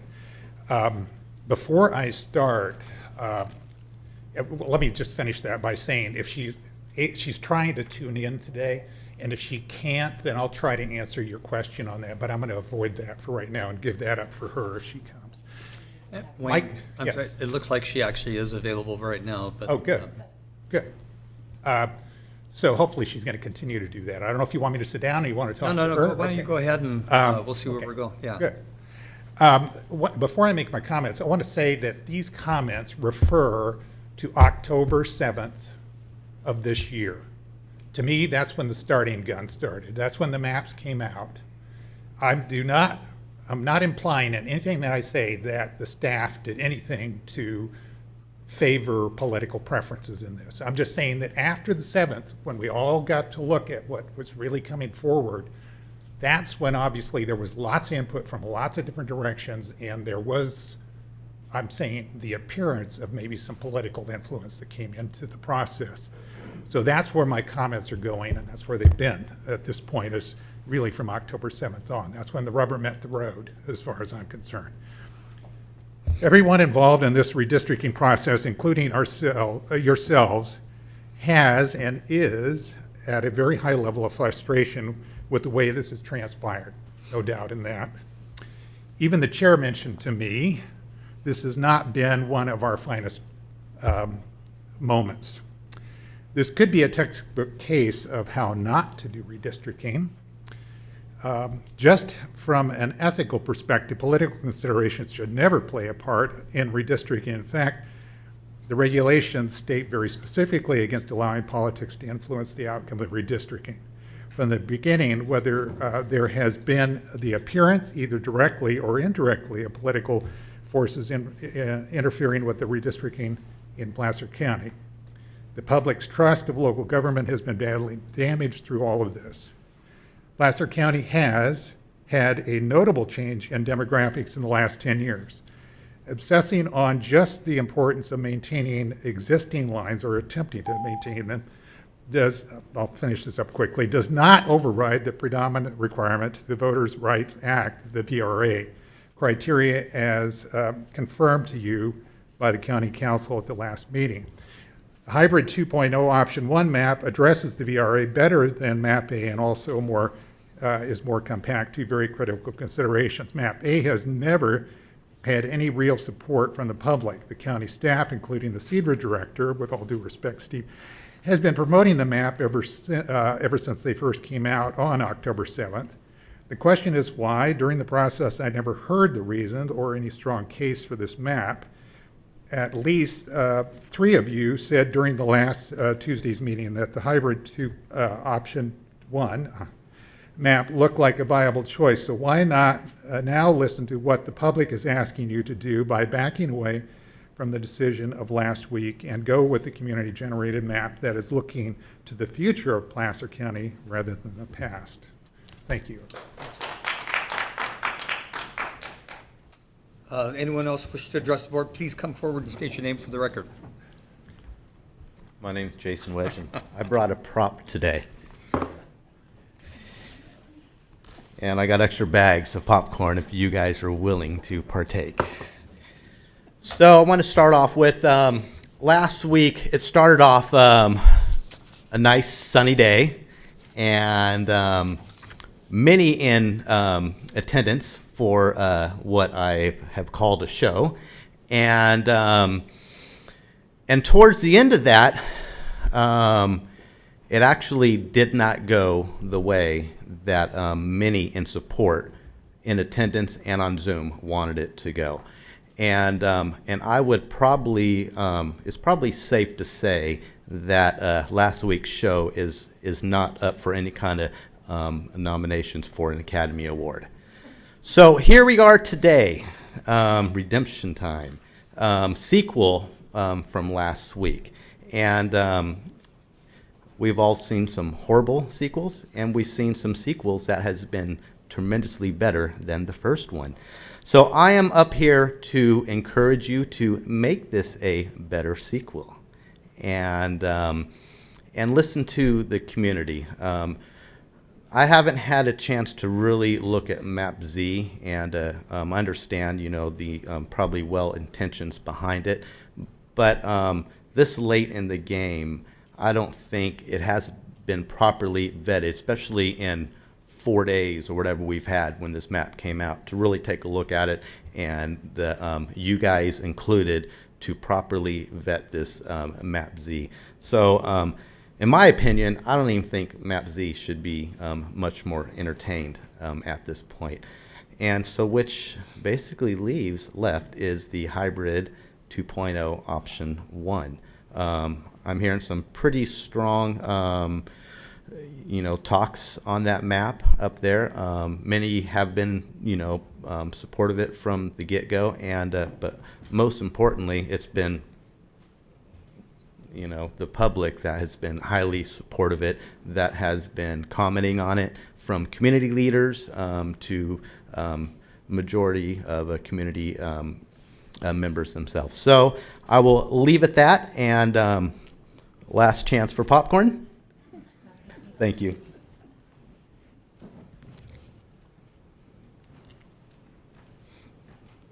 Hi, good morning. My name is Lynette.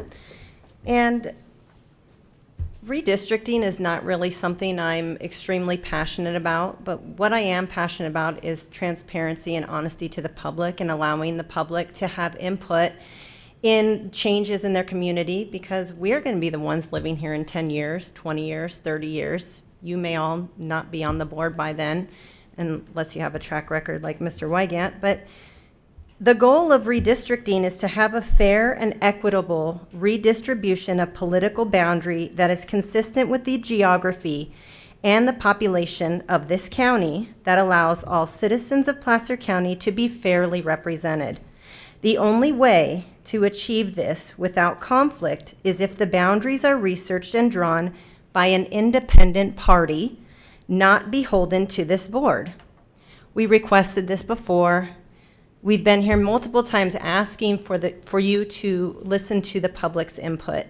And again, just like Measure F, just like redistricting, the public doesn't have input. It seems to me, I don't know about anybody else here, I can't speak and I can't say this is what's happening, but the decision had already been made prior to the vote. We have lost trust in this board. We have lost trust in our elected officials. And the reason we have lost trust is because we are not being heard. We're not being listened to.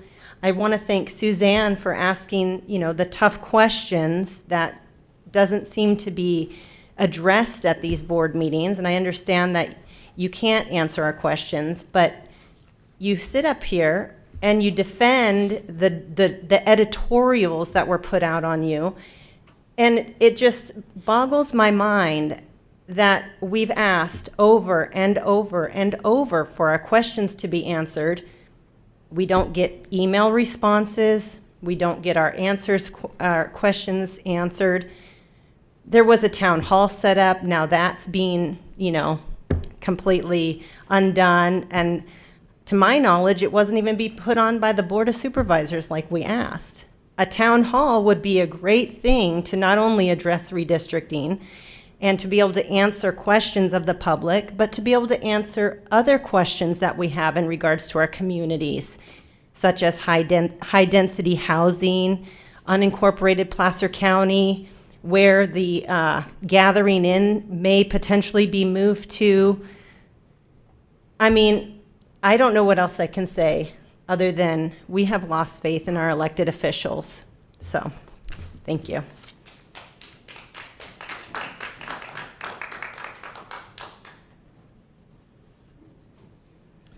Good morning. My name is Tina. Generally, I wanted to support what has been already said, that the public has approached this board multiple times with requests, and y'all have summarily dismissed us many, many times. Specifically with this map, nobody from the public likes Map A. And as elected officials, you're supposed to be representing the public. I understand, Mr. Wygant, that's not your personal brand of leadership.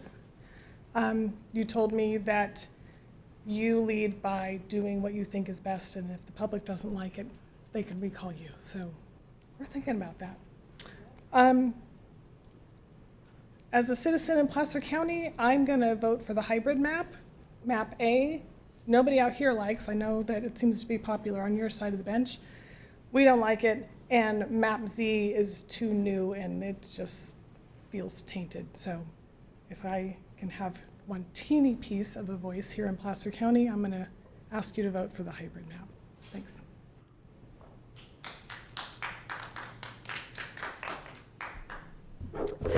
Hi, I'm Shelley.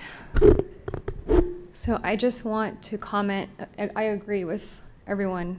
And I'm sorry, could you state your name for the record? Shelley. Thank you. I agree that your job is to represent the community, right? Like, that's what you're here for. Not to do what you think is right, but what we think is right. So I'm asking that you do that, please. And making decisions based off of, well, it was never that way, is not a good reason.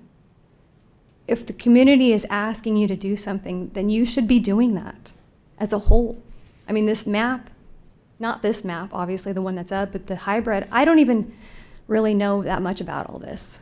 I just know that we are speaking to you. We are asking you to listen to us. So I am asking you to please do that. Please do what you were elected to do. And thank you for those of you who are actually doing that. I pray you will continue. Thank you.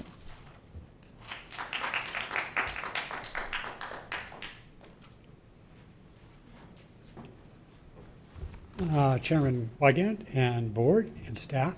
My name is Jerry Mitchell, and from my having attended 2 of the meetings related to this process, I've kind of come aware of the process situation we're in. One in which the board has directed the generation of 3 maps by staff, which is fine, and to come up with meeting the 5 criteria, which are the principal things we need to achieve. And yet there seemed to have been a miscommunication there, because I don't think staff took that as their specific direction. Though I will say that they were thorough and made great efforts to expose the communities to the process and encourage through public meetings and to invite people to make maps and to have open and thorough staff verification of all the criteria, including parity. And so it was done exactly as it should have been done. I think kudos to staff for doing a great job. However, that key communication is where things broke down, because they went above and beyond, which is a very admirable thing, but we end up with a situation in the meeting last week where it was a bit vague exactly where we were at, other than there were a lot of maps out there. And it's an awful lot to absorb in this process. I liken it to, like, if Haley's comments stopped coming around every 100 years, but decided to come around every 80 years, it'd put everybody to turmoil. So with the lateness of the census, there's a lot of compression that had to occur. And it creates an environment where trust can be lost, as it apparently may have been. But there's also an underlying thing here that I've learned from this, is a perception of the rules. Just being a citizen in Placer County for many years, I have the notion that that there's 4 levels of government. There's city, town, and then there's county, there's state, and there's federal. Well, that's not exactly clear. Cities do a lot of things that may also be done in county areas by county personnel, but the county does additional things that affect cities, and that's where the rub happens sometimes. And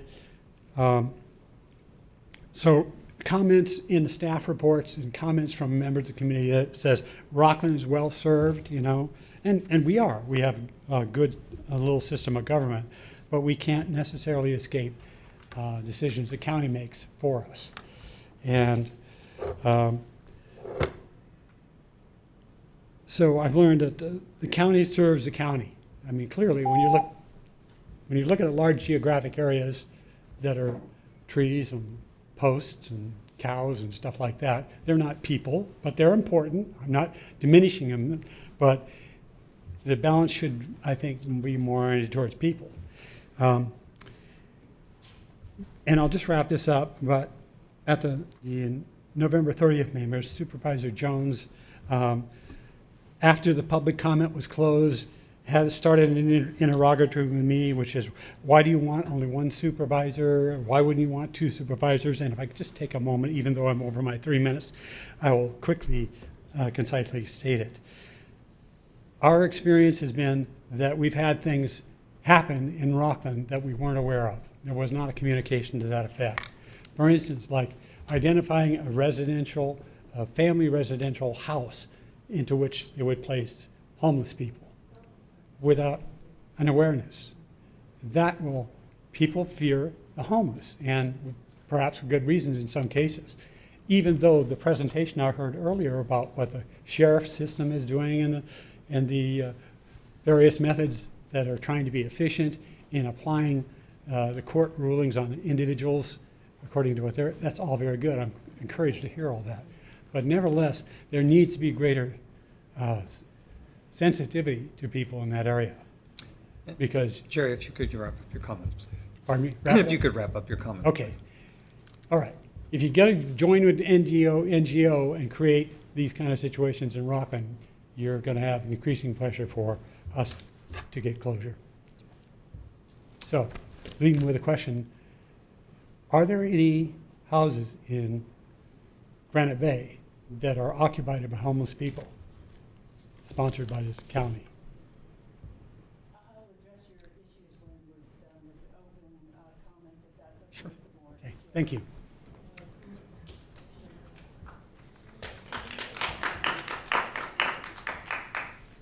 Good morning, Rebecca Galling of Loomis. I'm here to ask this board to please reconsider your support of Plan A and rescind it, and also consider and vote for the hybrid option.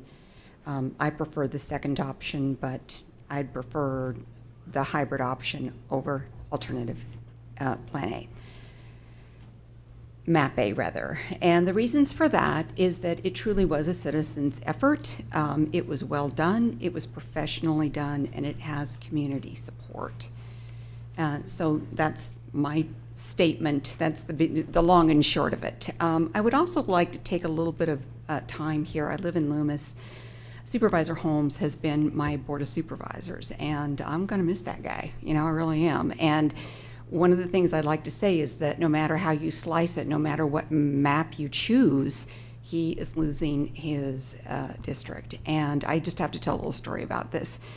I live on a street that has a traffic problem. I went to Supervisor Holmes expecting a patronizing listen. I didn't get that. He formed a meeting. He brought his traffic engineer. He sat in my home with my neighbors to discuss alternatives and told them which options were reasonable and which options were not. We now have a speed hump on our block, and we're working to coordinate efforts with the help of him and his Richard Moorhead, his traffic engineer. So he personifies purpose over personal interest. And he did so in his choice, because like I said, no matter what happens, he loses his area. But I will ask you again to rescind map A, go with map 2. I prefer option 2 because it keeps the unincorporated rural interest of my community. But thank you very much for your time. Thank you.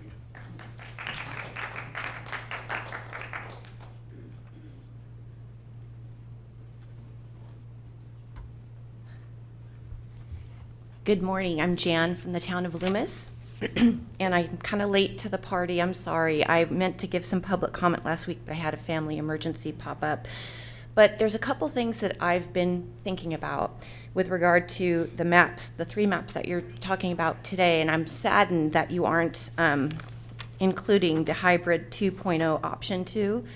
As I understand, one of the top criterion is to keep communities of interest together, and I believe that that map really does offer the best of that criterion.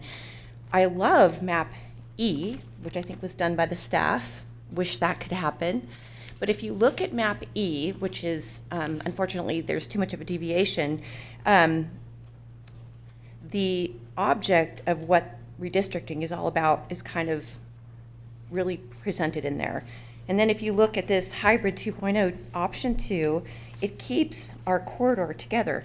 By the way, Loomis is the gateway to the foothills. And with the option 1 hybrid that you're considering, cuts us in half. So I'm hoping that you even think outside the box that you're looking at now. With hybrid 2, option 2, Rockland gets to stay with themselves, which is what they would like. The town of Loomis did send a letter to the board asking the town to have to not be in the same district as Rockland. They have different priorities than we do. We are a rural community, and we really want to stay with the communities of interest by us. And if you look at that alternative, option 2, it really does fit the bill. I have to say, I'm sorry that the staff is having to go back and forth, and this is really important to all of us. And I know it's complicated, and I have to say thank you to Jim Holmes for coming out and speaking to me. I have to thank Bonnie for listening to me. I feel really wonderful that, you know, I have representation like you that actually do listen to the people of our rural communities. I know it's hard. I feel like in every single map, there's going to be nobody that's going to be happy, right? But just don't carve us off with the 80 like that. Just keep us all together, which is, I think, the top priority for the criterion. Thank you. I know this is really hard, and I appreciate your time. Thank you.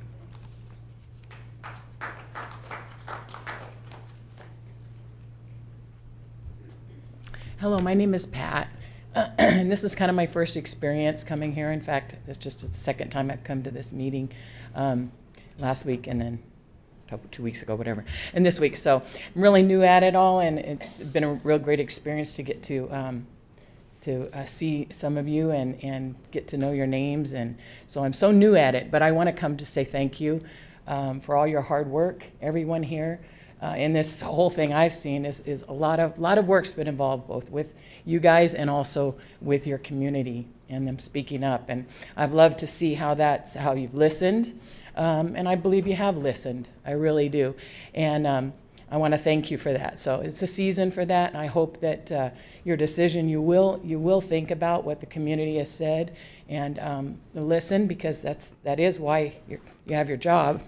It is pretty much representing the community of people who have come and also worked hard on this. So I support also what the community has spoken. And I just have a little gift. I know Mr. Jason said, you know, it's this movie going on. I did bring actually some candy, so to join with your popcorn if you really want. But I also have a little gift for each one of you to say thank you for your hard work, and please keep listening to your community so we can be a united community as best as we can. Okay? Thank you.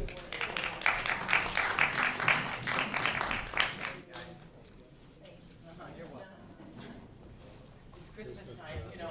Hey, I mean, you gotta have some happiness going on. Thank you. Despite all the trouble. Thank you.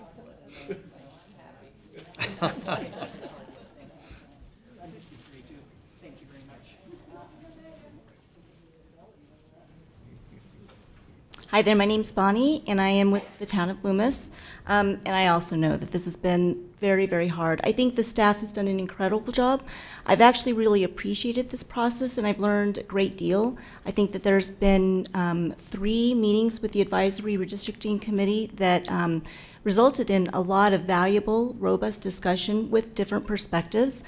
And I think for me, just to wade through all of the information that's been shared, I went back to the recommendations that they made.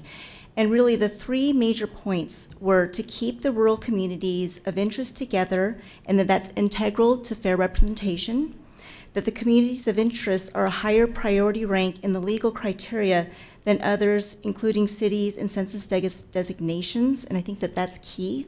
And then they directed staff to create Map E by using one of the public hybrid maps and including some refinements. And when I take a look at Map E, you know, I know that it doesn't meet the muster completely, but it sure does come darn close. And I think that the hybrid map 2.0 or 2.2, the second option, I think that they have some, you know, interesting solutions that could be incorporated to Map E. I don't think that you need to start from scratch. I think that you actually have done a great process and that it's yielded some valuable information, and you're super duper close. So I wanted to thank everybody for all the great work they're doing. Thanks.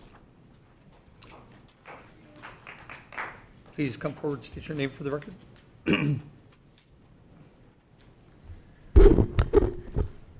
Bill Halden from Rockland. I'm not going to repeat all the things I've said before, but I want to thank you all for all your work on this. I've spoken to, I think, every one of you on this, and just want to address a few issues. First of all, I left my We Love Loomis sticker in my car, but Bonnie's an old neighbor in my Rockland cul-de-sac from years ago, so good to see her here this morning.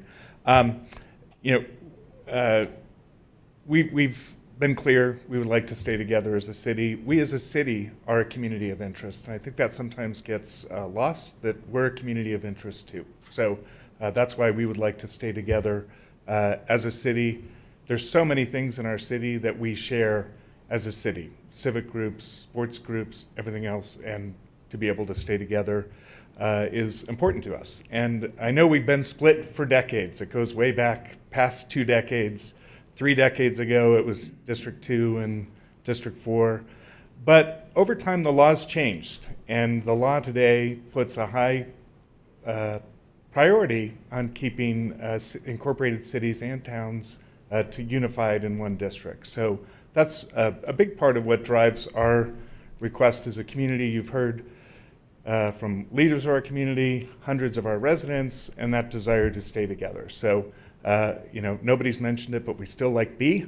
So here's for B.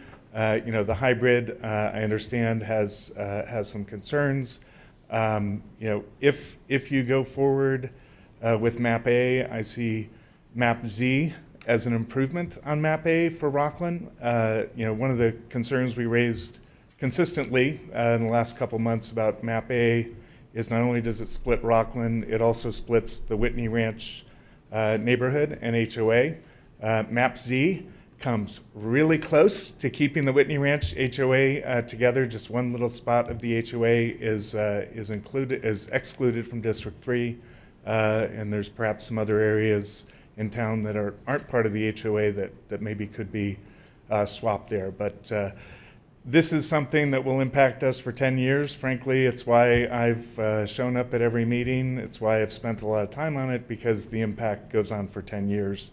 I know that you guys want to, get this finished. You have to get it finished by the 15th. But if there's a way to improve on what you came up with last week, I think it's worth the time and effort for the impact that it'll have on us for the next 10 years. So thank you. Anyone else in the room want to testify? Please be ready to come on up. We've got, I think, about 10 people on Zoom or so. And by the way, we're going to take a break between in-person testimony and Zoom testimony because I have a request to do that. So we'll take a 5-minute break when the last one here finishes. Thank you, Commission and Supervisors. My name is Anthony DiMattei. I'm a resident of Rockland. I did not expect to be here today. I thought I'd be selling mandarins, but we got rained out. So I'm glad I'm here, and I'm glad to hear what else the public had to say. Also, I'm a mandarin grower in Penryn, and I'm also on the commission that helped provide these maps to you guys. Sorry, I'm a little nervous because I wasn't expecting to speak today. We just had the Mandarin Festival 2-3 weeks ago, brought in 22,000 people to our community, which represented our rural community. And one of the reasons that I sat with these guys, and these guys were amazing, to come up with C2 was to keep the rural community together.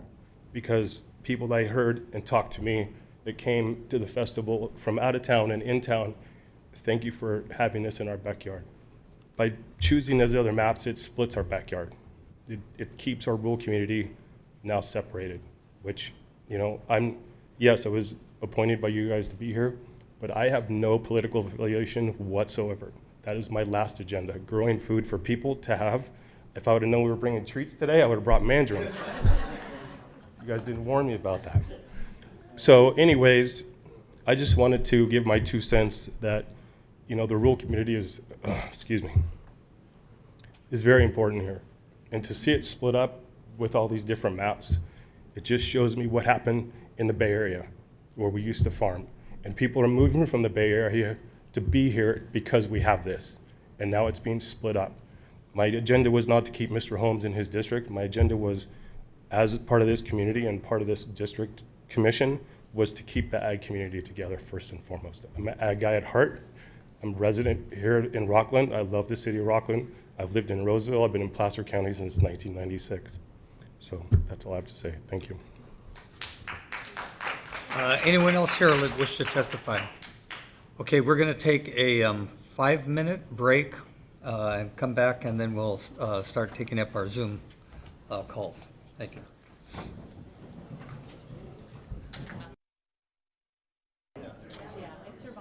Okay, the board is reconvening, and we are in public testimony regarding redistricting, and we are going to start with Zoom callers.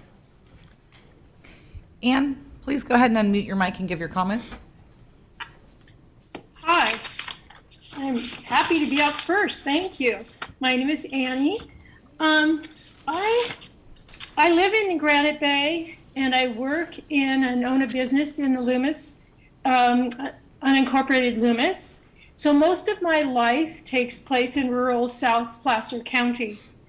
I very much feel that with the shrinking amount of land in the south of the county, it's important that we maintain our rural quality of life, as much of it as we can. And so with that fact in mind, I feel like it's really important to have a map that keeps this community of interest together. Important land use decisions are made by the people on your board. And so to have someone who's really going to be looking out for the rural areas of the south of the county, I think is super important. So with that fact in mind, I am very much in favor of the hybrid map option 2, which keeps the Loomis community as a part of that district. Because Loomis is a town that has really valued rural quality of life. And so this map is the one that's the map that does that for Loomis. I've heard from the discussion today, and I read those articles in the paper, and I was sad. I was really sad that we were brought up like this in the greater Sacramento area. This is your opportunity to show you listen to your community. This decision you're making today, it really is. And so it's an opportunity to build trust. And if you turn your back on the map that was written, that was developed by so many very capable quality community members, and you turn your back and vote for the map that the staff made. And I'm not saying the staff didn't try hard, didn't do a great job, but the community is clearly 100% voting for that hybrid map. So I ask you, why don't you? It's a good map. It's a good map. So I really ask you right now, if you want to keep your name out of the editorials in the Sacramento Bee, vote for the hybrid map, please. And if you want to improve trust, I want to trust each of you. I really do. I do trust some of you, but I'd love to trust each and every one of you. So please vote for the hybrid map. Thank you. Option 2.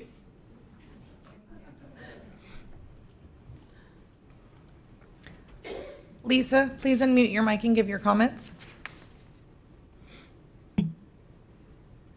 Hi there, can you hear me? Yes. Hi there. Hello, Board of Supervisors.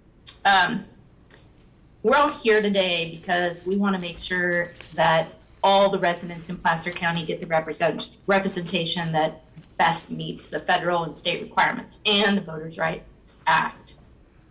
Not all the districts in this process are impacted in the same way. In fact, one really isn't impacted much at all, but we do need to make sure that all the districts have considerations when it comes to the Voting Rights Act. I ask that you please rescind map A and revisit and adopt the hybrid 2.0 map, option 1. I personally have a preference and like the option 2, but I know that there's been commentary that you wouldn't want to support or divide, Roseville into 4. I am part of the collaboration group who has been working on these maps and getting feedback from all over the community. And I just would like to say, Supervisor Wygant, your comment was hurtful about the fact that we must have an agenda. And that is not the case. Our only agenda is to have a good map that represents our community in the best way. So I just wanted to say that. The VRA criteria is the most important, and comments were made at the last meeting that seemed to be leaning more towards considerations and not the VRA. The emphasis was on preserving as closely as possible existing supervisorial districts to minimize change, less impact to voters and acreage changes, which I've never seen before, effects on the Placer County the PCWA districts, and that any changes to district boundaries need to be justified. These are all really great considerations, but they're not a part of the VRA. They should be considered, for sure, but only after the VRA has been best met. And that is the contiguous communities of interest, compactness, those all must come first. And even the council at the last meeting reiterated that hierarchy takes precedence. And I understand that change is difficult sometimes. I work in technology and have to accept change daily. But our county has grown in leaps and bounds, and the growth to our communities need to be best reflected in the maps going forward, not based on maps of the past. On another note, there were comments about public outreach done prior to the workshops, and that's entirely true, and staff has been great to us who have been working with them or attempting to work with them. We have nothing against staff, but the workshops that were planned for the planning commissions, and the key word I say here is workshops, when the public first had a chance to see the first maps that had come up, there were a couple districts that there were no variations at all in those maps that were submitted. And the public had feedback for you all. And the planning commission, I guess, didn't direct staff to make those changes. However, I know I sent an email with a map saying, hey, here's an example of what you can do. Feel free to make a copy of it and make tweaks, right? But nobody did that. So that's why the group of collaborators got together, and quite honestly, hundreds of hours that I've spent working on this, trying to make tweaks and changes to fit as many people's feedback as possible. Would I like to have that time back? Absolutely. I didn't get paid to do it. Even, I'm sorry, Lisa, could you wrap up your comments, please? Yes, absolutely. So a new staff map, Map Z, just turned up over the weekend, and its design looks like it had tried to incorporate some of the feedback from the public, but it actually makes it worse for the rural districts in the Loomis community. Still breaks up Rockland when it doesn't have to be broken up, doesn't keep West Roseville intact, and doesn't try to eliminate or minimize the D4 Peninsula, which I happen to live in, right? I'm over in that panhandle, which I have nothing in common with East Roseville or Granite Bay. So it makes sense to have that dividing line in Roseville because that is mostly commercial. So minimizing it, and then eventually, hopefully, we can get rid of it altogether. I do hope that you have had sufficient time to review the hybrid 2.0 map more thoroughly, and that you will rescind the map A vote, your original decision. I ask you to revisit and adopt the hybrid 2.0, which staff presented that it does adhere to the Voting Rights Act, and it does best represent our communities of interest, preserve neighborhoods and cities, incorporates feedback from the public, and is most widely supported. And I thank you.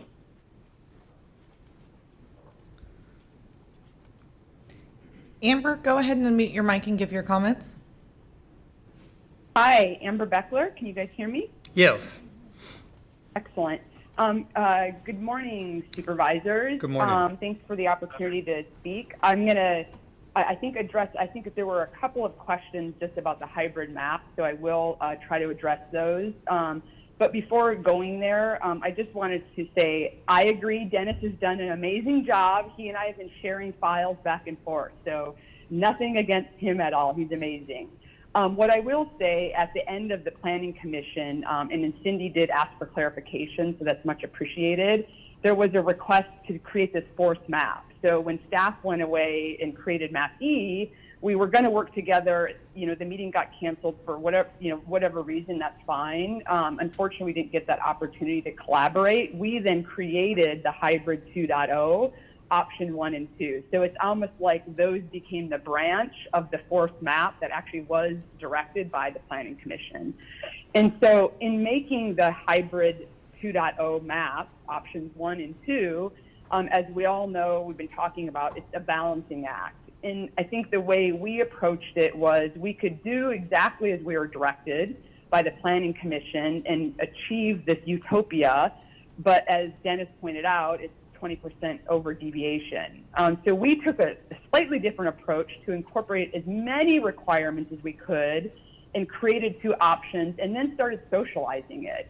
We socialized it with people all over the county: Loomis, Lincoln, Rockland, Roseville, Granite Bay, unincorporated areas outside of Lincoln, unincorporated areas outside of Loomis. And so it was quite the road show, just to really vet our ideas. And so that's where option 1 and 2 came to be for the hybrid 2.0 map. And so just specifically to address, I think Cindy had a question about the Sherland track. The reason we put the boundary where we did is it followed the map boundary. And so we looked at the district boundary for map A, but it cut through just a corner of Horseshoe Bar, Penryn, Mac.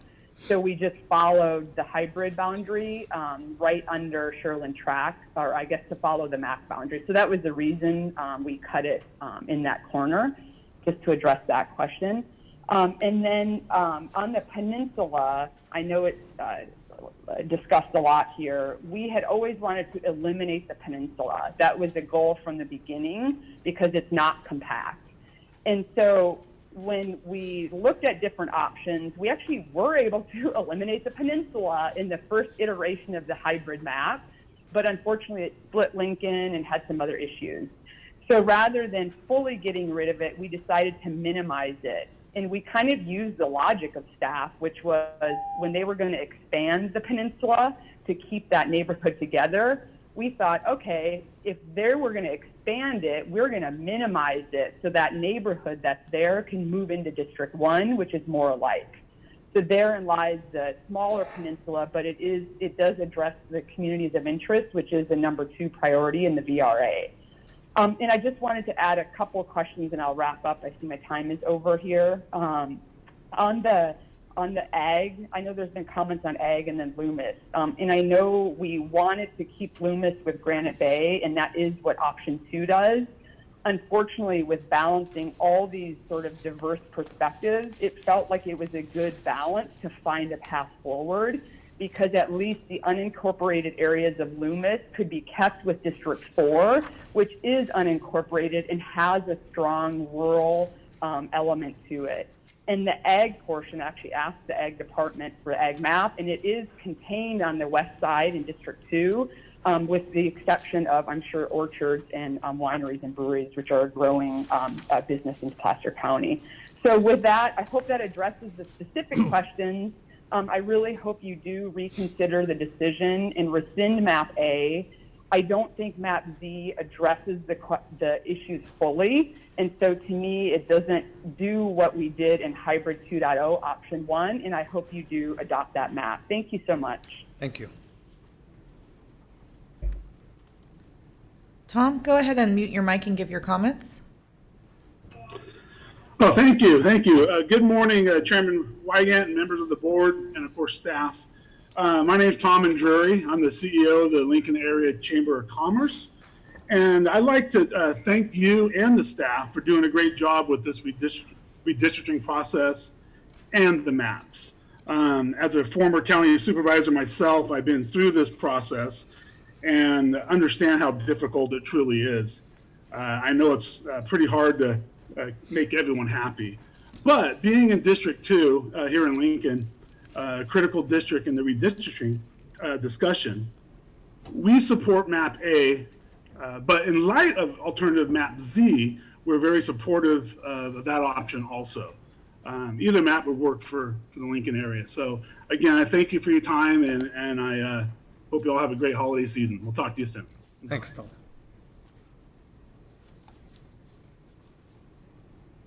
Tomas, go ahead and unmute your mic and give your comments. Good morning. Sorry, once again, I'm using a friend's Zoom, and this is not Tomas. This is Barbara Smith. I am in Auburn. And today our supervisors, particularly Supervisor Wygant, are spending considerable time trying to defend their previous and current actions. Perhaps you are familiar with the Shakespearean quote, "The lady doth protest too much, methinks." This line from Hamlet indicates the other players know that someone is only denying something so fervently because the opposite is actually true. Forgive the public if we are unconvinced by the board's sudden realization that they may have acted hastily in approving Map A. Why are you now surprised and offended that the public thinks you manipulated this entire process to your own advantage and to result in a predetermined outcome? Supervisor Gore mentioned she is feeling extreme pressure with this process. You all could have relieved yourselves of this pressure that you feel by approving an independent commission. Because you didn't, you opened yourself up to all manner of conflict of interest. Then public comments were made indicating preferences by those who have the ultimate vote. The board says they value all the public input they receive, but with lightning speed and almost no board discussion, approved a map with no public input. Unlike the numerous comments today and at previous meetings supporting the citizen-created maps, I've yet to hear a groundswell of support for Map A. And now with Map Z, you are once again trying to direct the process while minimizing public input. During my last public comments, I asked you to think of your legacies. You have a chance to do that once again. Support Supervisor Jones' motion. Rescind Map A, approve Hybrid 2.0, Option 1. Thank you.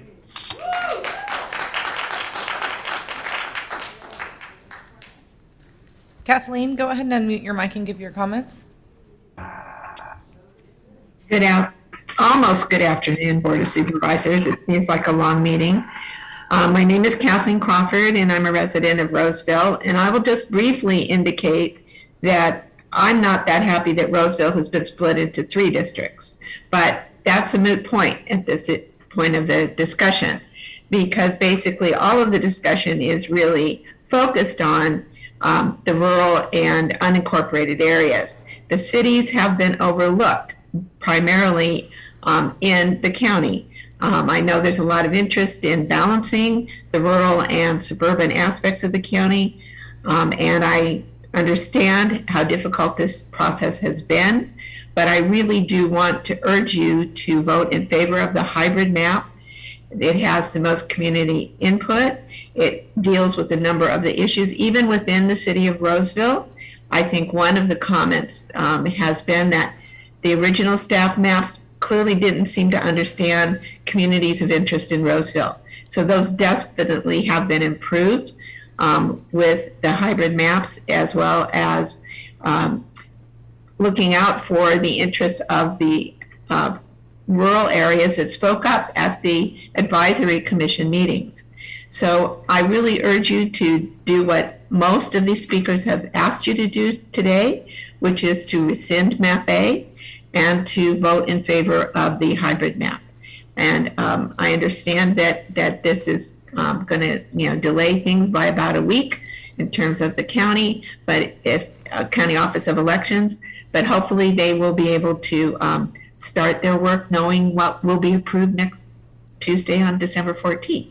So thank you very much for your time today. And again, please vote in favor of the hybrid map. The community is very well organized and very supportive of this map. Thank you. Cheryl, go ahead and unmute your mic and give your comments. Good morning, Supervisors. Can you hear me? Yes. I'd like to first address the comment made, I think it was by Cindy Gustafson, but it was about why changes were not made to map A. I think it's critical to the discussion. Supervisor Jones last time said she listened to the meeting and it seemed like a free-for-all. We just heard from County Council that it would have been off base for the Redistricting Advisory Commission to make changes for a map. This is the map that's actually gone the full distance. And I think what I'd like to add there is that not only, as Supervisor Jones said, did the Board of Supervisors not provide direction, but the multidisciplinary committee, which consisted of the clerk recorder, the assistant to the CEO, the procedural planning director, and two other, a map member and a planning staff, that direction should have come from the multidisciplinary commission. So the fact that it's off base is really, it's off base because of lack of direction by the team that should have, team or teams that should have provided that direction. I think the planning commission did what they could. They didn't have the experience in redistricting. And so to say that a map didn't get changed because nobody asked for it is really disingenuous. And I'd like to state that we have spoken. We've provided irrefutable data, and we've produced, we, the community, the impossible unicorn map requested by residents, cities, and appointed redistricting committee. The county has evaluated the map. As those elected to represent the democratic process and uphold the legal requirements of the Voting Requirements Act, we can only hope that you do what is right, select the Hybrid 2 Option 1, rescind Map A. The Hybrid 2 Option 1 is the most legally compliant alternative. If not, we will lose all faith that you are fulfilling the role that you swore to uphold. Thank you for your consideration. Ramona, go ahead and unmute your mic and give your comments. Thank you. Can you hear me? Yes. Okay, thank you. Okay, so my comments are that I completely agree with the Loomis reps, Annie, and the Mandarin grower speakers. I too have a farm in the unincorporated areas of Loomis. As stated earlier, that communities of interest are most important, or almost one of the most important features. I need to emphasize that the Loomis, Penryn, Newcastle agriculture community of interest is a longstanding historic community of interest. Thus, I am not at all in favor of Map Z and Hybrid Map 2.0 Option 1, because it divides not only the Loomis community, but further divides the broader Loomis, Penryn, Newcastle community of interest even more than Map A, which already itself divided the Loomis, Penryn, Newcastle community of interest by placing much of Newcastle in D5 and some of Loomis in D4. If Map A, Z, or Hybrid Option 1 are incremental approaches to how districts may change in the next 20 years and beyond, meaning that D4 will eventually cover all of Loomis, Penryn, Newcastle, Granite Bay, I get this, but when you look at Maps A and especially Hybrid Option 1 and Map Z, for the next 10 years, the Loomis community and the greater Loomis, Penryn, and Newcastle communities are divided and disenfranchised. So this is why I have overall favored C2, despite its potential political clamorings. It really does a good job of keeping that community of interest intact, or alternatively, I prefer the either original hybrid or hybrid option 2. And so those are my comments, and I'm least in favor of Z or hybrid option 2.0 in terms of the community of interest that I am part of, and it has been a long-standing community interest in this county. Thank you. Marilyn, go ahead and unmute your mic and give your comments.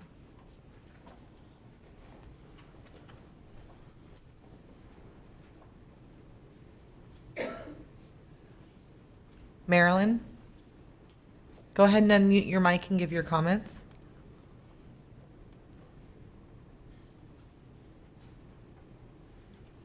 It's not on our side.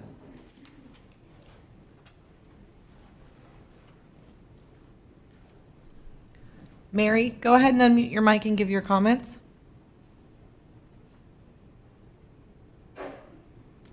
Mary Wilshire, go ahead and unmute your mic and give your comments.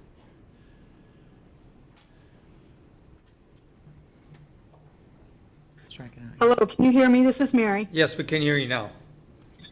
Thank you so much for taking my comments. My name is Mary Wilshire. I'm a citizen and I live in Lincoln City, and I've lived there since 2017. Prior to that, I lived in Rockland for 9 years and was part of Whitney Oaks HOA. I recently retired from state service as an emergency manager from the Governor's Office of Emergency Services. My last role was the Interagency Recovery Officer for the town of Paradise. Prior to that, I spent 20 years working for CAL FIRE, and I started as a 911 dispatcher and left my career as the emergency fund analyst. During that time, I received recognition for an innovation in developing a cost estimating tool for wildland fires. These emergency costs affect the state's current and future budgets, and it was important for them to be accurate and timely. My point in regards to this and the redistricting is that I was creating a tool based on some standards that had not been considered by the people who actually had to use the tool, the boots on the ground, the emergency workers. I received a commendation and an award for my innovative tool. It is solely because I listened to the people who asked me to develop the tool that they could use and was best for them. It is my sincere request that you listen to the people who are providing you the best possible option, and that would be Hybrid Map 2.0, option 1. I would also like to take this time to thank you for putting this on the board agenda. I'd also like to thank Bonnie for her initial remarks. Ditto, I don't think I could have said them better about how this needs to be considered, and that Hybrid 2.0, option 1 is the best map. I am also very impressed and thankful for the leaderships that have chimed in on this, from Lincoln, Roseville, Loomis, Penryn, and Rockland. I am impressed with Joe Patterson from Rockland on his ability to stand up to what he perceived to be inappropriate and wrong. The local citizens of Julie Sweeney, Cheryl Berkman, Amber Beckert, Wayne Nader, Michael Garabini, and even Jason, who brings the popcorn. I am so impressed and thankful that these citizens live in the same community and county that I do. Please listen to these people. Again, I ask that you please consider that the Hybrid 2.0, option 2 is considered. And I do have one question.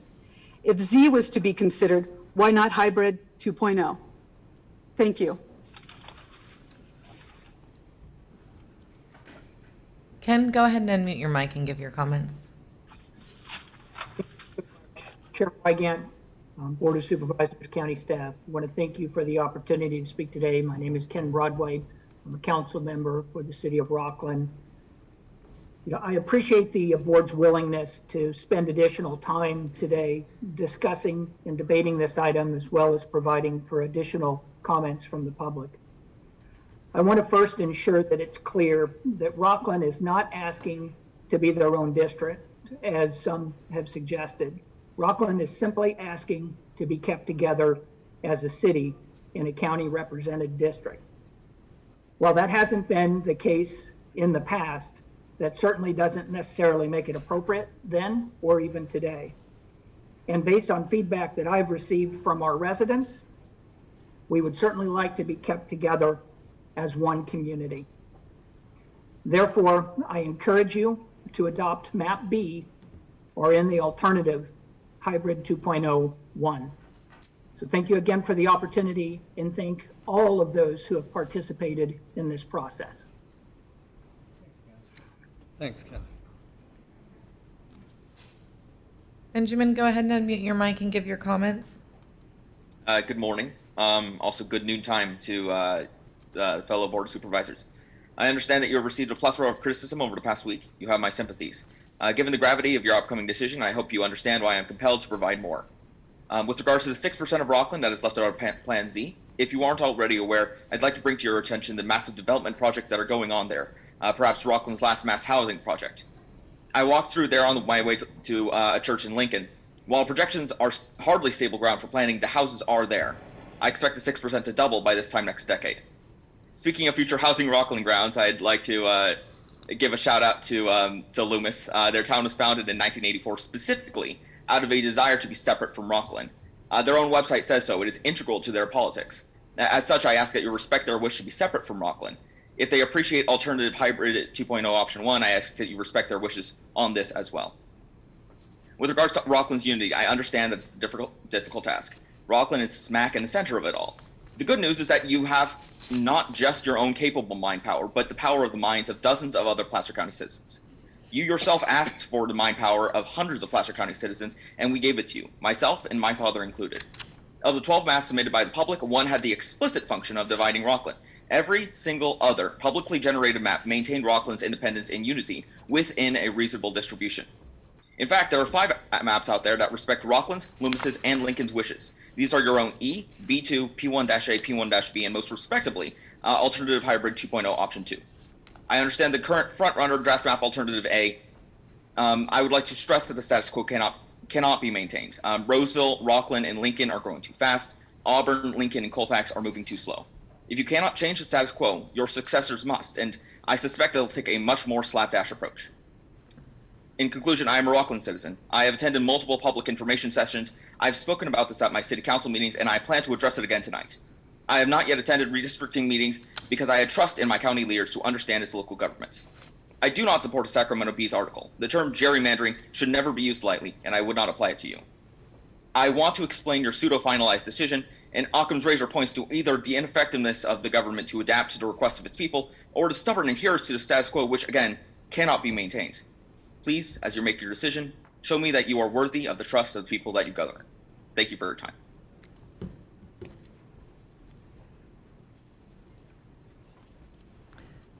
Jacob, go ahead and unmute your mic and give your comments.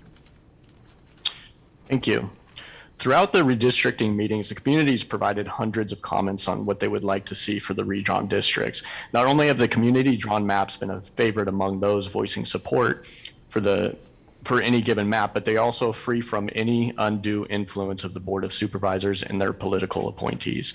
Supervisor Wygant may take a defensive posture and state that nothing has been done in the name of personal interest, but the way to demonstrate that everything is above board is to approve a map that could not have been influenced by any one of the supervisors or their political appointees. In a time of political turmoil, this is the one thing the communities of Placer County agree upon: approving a community-drawn hybrid map. As I viewed the November 30th meeting after the fact, I felt whiplash at the sudden change from discussing the maps without gaining any consensus to a motion and a subsequent vote in favor of Map A. While you may claim that the end of the movie hadn't already been written, as Jason Wedge analogized, your actions indicate otherwise. I commend Supervisor Holmes for acknowledging his poor decision in regards to Map C, but retreating to Map A is not the correct solution for Placer County. How could Supervisors Holmes and Wygant, who each represent parts of Rockland, so clearly ignore their constituents in choosing a map that does not keep Rockland whole? How can Supervisor Holmes, who represents Loomis, choose a map that separates Loomis from the rest of the Loomis Basin, as all voices from the Loomis Basin made very clear that they did not want? It is not too late to reverse course and adapt a map that meets the needs of Placer County and remains independent of personal interest. While no map can satisfy every criteria completely, it is clear that each of the hybrid 2.0 map options achieve the best results while giving a nod to community involvement. Either of these maps can both meet Placer County's needs and free the Board of Supervisors from the optics of direct influence of the process to choose their voters. I thank you for your consideration.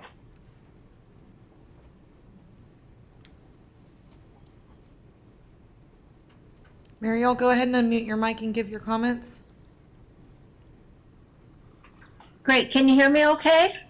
Yes, we can. Thank you. Okay. I'm Muriel Davis from Penryn, and I wanted to please have the supervisors please remember that, as one of you guys have said before, that you represent the entire county, not just the district that you are elected from.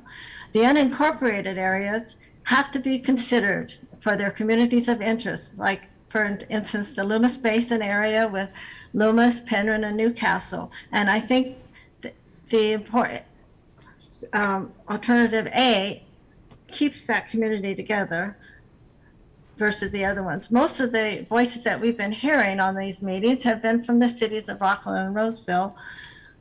And I want to make sure that I want you guys to know that I've talked to several people in the community going to soccer games and everything, and many of the people in the unincorporated area do not even know that redistricting is going on. And I remember that one of the supervisors at the previous meeting mentioned that county supervisors really have no control over city residences. And I think it's important to remember that the residents that are in the cities of Rockland and Roseville and Loomis have their city representatives and their county representatives to go to if they need help, whereas the unincorporated areas only have their supervisors. We don't have cities to go to, and our supervisors have been very good at listening to us. And I just want to make sure that you keep remembering that the unincorporated areas are important and key to the county and should not be forgotten and set aside just to keep cities whole. And I would hope that you would vote for map A. I like another one, but it's not in the consideration. So map A, I think, keeps the Loomis Basin area better, more together. And thank you very much. I appreciate and the staff and all the work they did to create these maps. Thank you. Thank you. Chairman, no further public comment. No further public comment? Okay, I'll bring it back to the board, and if I understood correctly, we have a tabled motion currently, but to be in order, has to be bifurcated. It has two parts to it, and they need to be considered one at a time. So Suzanne, if you want to address that, we can entertain those, take those off the table, but entertain them one at a time. Okay, so I will restate. I'd like to make a motion to rescind the board's prior action from November 30th, 2021 to tentatively approve alternative map A. Second. So a motion, a second. Could we have a roll call, please? Gore? Wait, can I clarify? Sure. We're rescinding Map A. last month, and we're rescinding map A.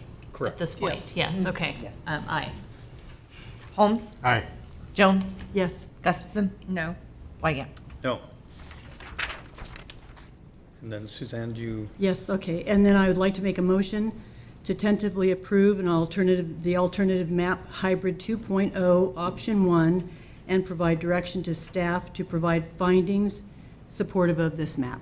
I'll second that. So motion and a second. Could we have a roll call, please? I'm sorry. I'm sorry, we haven't had a chance to Right. ask any follow-up questions. Oh, I'm Yeah. sorry. That is You know, true. before we make another decision, I just want to make sure we have an opportunity to ask some questions. Is that okay? Sure. Is that okay with the motion maker? Yes, yes, yes, Okay. yes, definitely. I'm sorry to jump in. I want to ask a little bit more, because I think the point that we're hearing from everybody that we've heard from testify is this debate on what is a community of interest. So I've asked staff, and Clayton, I look to you again on this one. Is there any point of law that further defines communities of interest? Because many of us have communities of interest. And throughout our county, we could start with the whole county being a community of interest versus other counties. We're not part of Sacramento County for a reason. We're not part of Marin County for a reason, or some of the outlying counties, or Nevada County, El Dorado County. So is there any better understanding of how to make what appears to be a much more subjective decision? The numbers are very clear. We can measure that and attribute that. But when we get into communities of interest, this is where we have so many varieties of opinion. Yeah, so unfortunately, there isn't much more clarity on communities of interest other than what's contained in the statute, which is in Elections Code 21500, subsection C. I can reread that to you if you'd like, just as a background. Is there any case, there has, But it is a population that shares common, but it is a population that shares common social or economic interests that should be included within a single supervisorial district for purposes of its effective and fair representation. right, and then when we have a county where we have a wide variety of communities of interest, trying to find that balance, I'm all about trying to find balance, is what I find most challenging in these discussions, because there are rural areas in District 2, in District 5, in District 4, in District 3, and a little teeny bit in District 1, but that's getting developed. And so I think that when I look at, those communities of interest, I think so much of our decision-making today is really about this debate. And it truly is a debate with well-meaning points of view, not agendas, points of view on various perspectives. In addition to the people we hear from today, of course, we all hear from many, many others. And that's always in all of our deliberations. Appreciate those who come, appreciate those who email, testify, and also those who talk to us throughout our various meetings. So I just am trying to grapple with, this. And in the end, knowing it's who you elect to represent you that counts more than where the boundaries are. So leave you with that thought. I think in the end, I look at this discussion and know it's the quality and character of the people that you elect that make a difference. So. Yeah, no, Cindy, thanks for your comments, and I'll just add on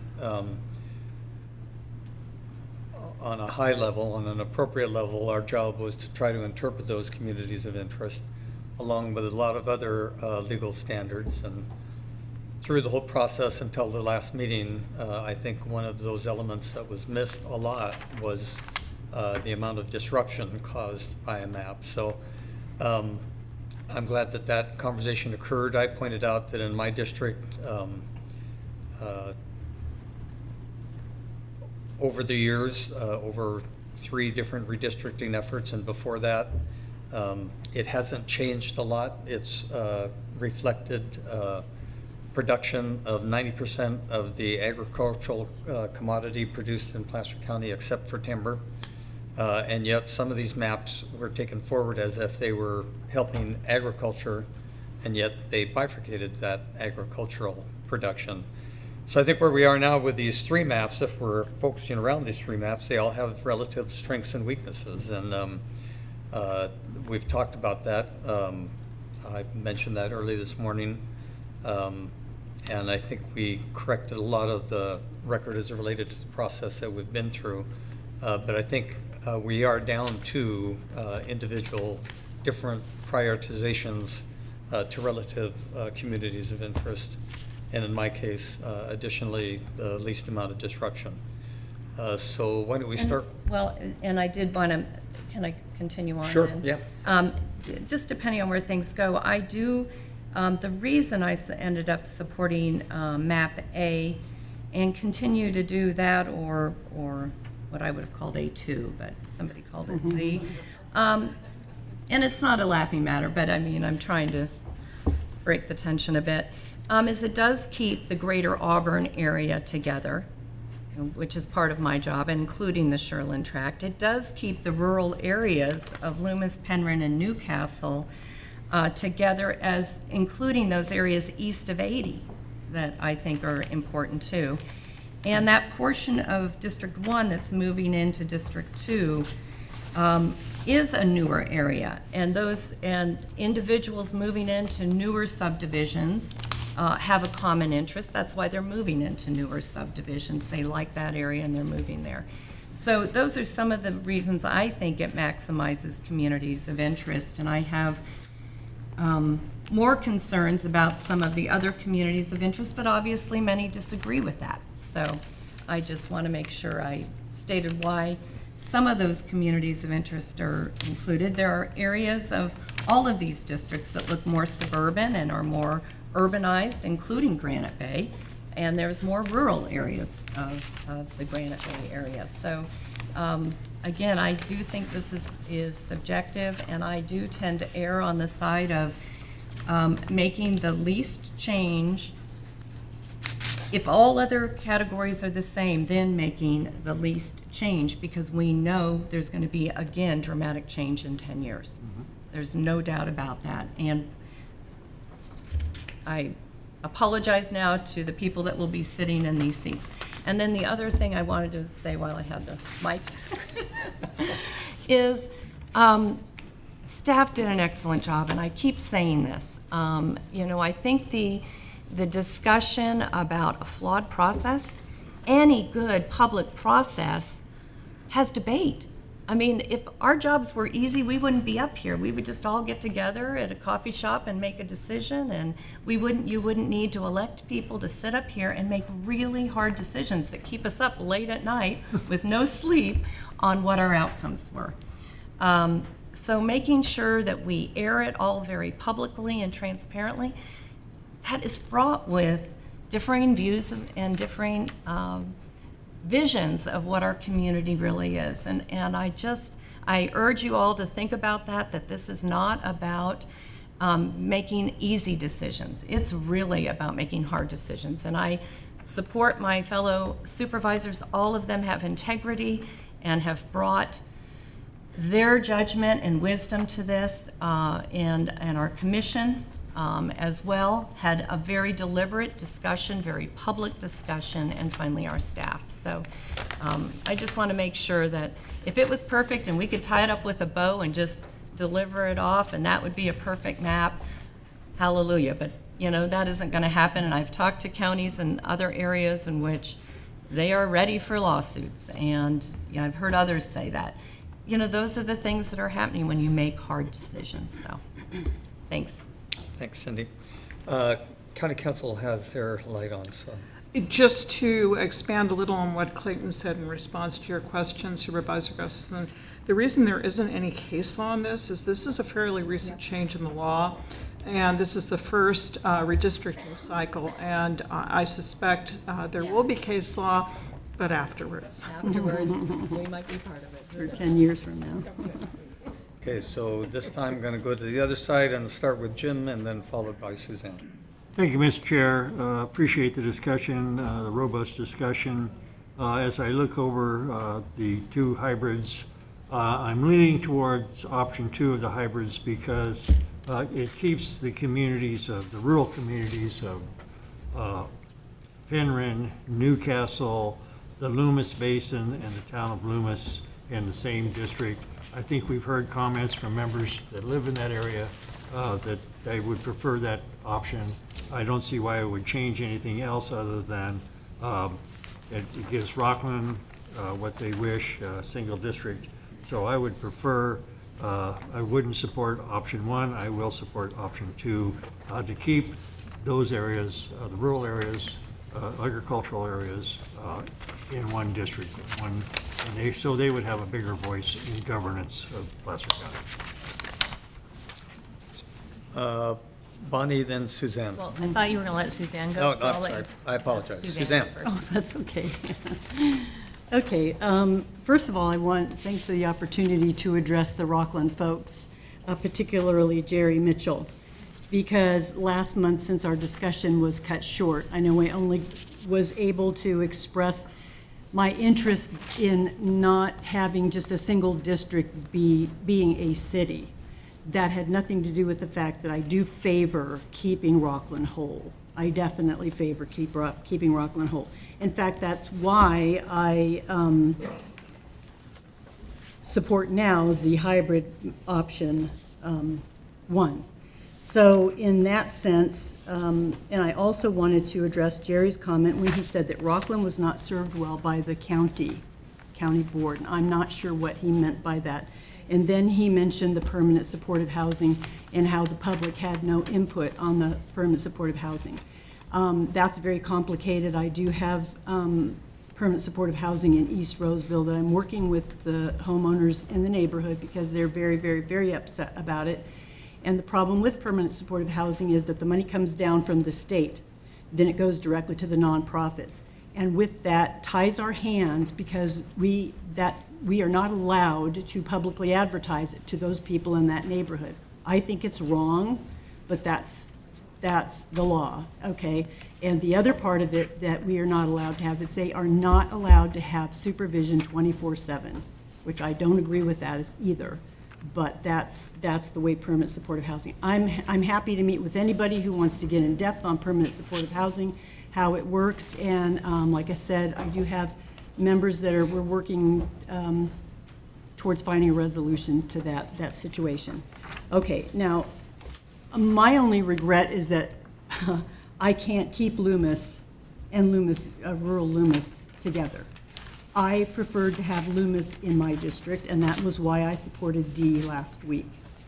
But I see the hybrid option 1, what it does is it keeps the rural Loomis in with Granite Bay. I know I'm really sorry that you have to sacrifice, you guys. I said last week, it seems like everyone's honoring everyone else. We're honoring Auburn, Lincoln, Rockland, Roseville, and all their wishes. And last week, no one paid any service to what Loomis was requesting.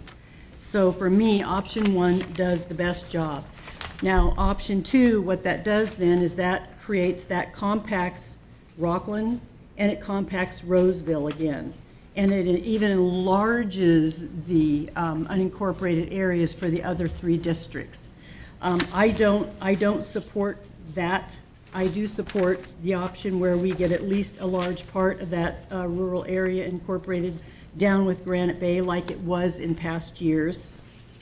And like I said, the reason I supported D, it did keep Rockland whole for the most part, except for the little sliver that was east of 80, which is not the main body of the city.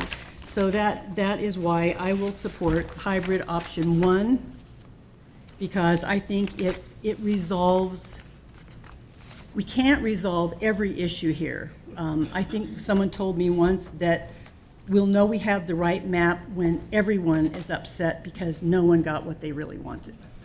And that's kind of sad. So we're doing the best we can. And as much as I would love to keep Loomis with all of their rural areas, we sacrifice too much. I think we sacrifice too much to give up hybrid 1, option 1. Thank you. Bonnie. Thank you. First of all, I appreciate the robust conversation, so I'm glad we're able to do that this morning and really appreciate the input from our residents. I'm going to first just make a comment, Supervisor, I know your name, Holmes. Still here. For another 3 years at least, all right. But when I saw that first hybrid 2, option 2, my biggest concern is that all of the growth that's happening in West Roseville is going to happen in Placer Ranch and in Placer Vineyards. And having one supervisor be the point person on all that growth in West Roseville is just too much.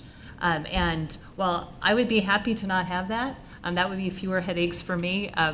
When I look at what's best for the community as a whole, I just think that pulling out that Placer Vineyards and putting into D2, I don't think is best for the community as a whole. And I think to the Loomis folks, right, this has been such a struggle because I hear the concerns about wanting to be not like Rockland and more like the unincorporated areas, to your points. But as I look at all of the interests, I heard very clearly from Rockland, who is also a community of interest. And then there was a question about like the Rockland versus the peninsula. And Rockland is a community of interest, the peninsula is not. It's a group of Roseville citizens, and they can be well represented either in District 4 or in District 1. Either way it is, the Roseville residents will be well represented, whichever district they're in. And so when it comes to community of interests, I do think that the community of Rockland interest is more important than that peninsula. I have really heard from our community, and I think we've had an opportunity here to hear from our community. And And it's a challenge when we think that people might have some motives, but at the same time, we have an opportunity to hear from our residents who have really weighed in. The hybrid map actually came out of direction from the Planning Commission. And the Planning Commission said to our staff, try to get all the interests in. And staff tried to do that, but the deviation was way too large. And our community groups came together and said, wait, we can find a way to make this pretty much work. It was not perfect, but pretty much work. And so I do think that the hybrid 2.0 option 1 actually came out of direction from the Planning Commission, which I really appreciate those residents doing. And I come back to this maintaining existing lines of communities, of districts, is not in the top 5 criterion. Like, it's a nice, but it's not a have to. And I think that these other interests and the community input outweighs maintaining the existing districts and having those similarities in existing districts. So with that, I am supportive of hybrid 2 option 1. And Supervisor, you need to make comments, don't you? I think I've pretty well covered my position well. I'll reiterate that as it relates to the trade-offs of the different areas of community, I still continue to go back to map A. I think it's the one least critical, least susceptible to criticism for gerrymandering. It's solid. The hybrid map, I think, was really good work. Map 1 of the alternatives of the hybrid. They both actually reflect good work, but again, prioritizing different communities of interest. To make the argument that hybrid 201 is better than A or Z or A2 or whatever we do want to name it, because to me they're pretty similar. It does go, A2 or Z does go a much longer distance to trying to unite all of Rockland, which currently is split and has been split for over 30 years. But I think you have to make the argument that inherently the districts are more flawed, such that that needs to be compensated for. United Rockland and creating a bigger rural residential area on the east side of the county would be a priority over map A or A2.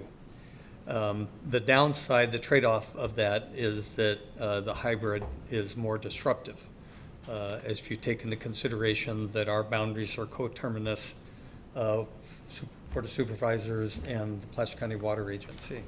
So, those are the trade-offs. That's where we're down to. There obviously are many other maps, but that's where the conversation has been most recently, and that, I think, has been my position for quite some time, and happy to reiterate it to the extent I still have my voice. So, Bonnie, did you? Well, and with that, I think that, PCWA has not been in the conversation, and we are not supposed to be taking in consideration where elected officials live. And that's been the challenge in this. And I appreciate folks who've been serving our community, and it's hard to look at a map and go, ooh, I'm gonna say no to a person that I respect because they have served our community for a long time. And Bonnie, if I could, they have to some extent. One can certainly argue that Placer County Water Agency has not had a real high profile. They haven't been here, they haven't sent letters, but some of us have been lobbied, and maybe it's more because of the ag water representation that we provide, but I just wanted to provide that nuanced difference. Thank you. Well, I appreciate that. I still don't think it's a reason to make that decision, with all due respect. So I appreciate that. And I would like to go ahead and make a motion to. We have a motion. Oh, you have, well, then I'm going to second Supervisor Jones's motion if it is still the motion, which Well, is. I think we might need county council clarification of that. It gets a Okay. little I'd like to, confusing. I'd like to make one more comment too, since I did Yeah, make the could we hear motion. from county council first, and then I'll turn it over to you? Sure. So right now, we have a motion and a second on the table. It was Jones' motion, Gore's second, to tentatively approve map 2.0, option 1. And that has to be acted on first, not to discount any more comments, but we need to act on that first. But yeah, Okay. Suzanne, for sure, you can make comments. Okay, thank you.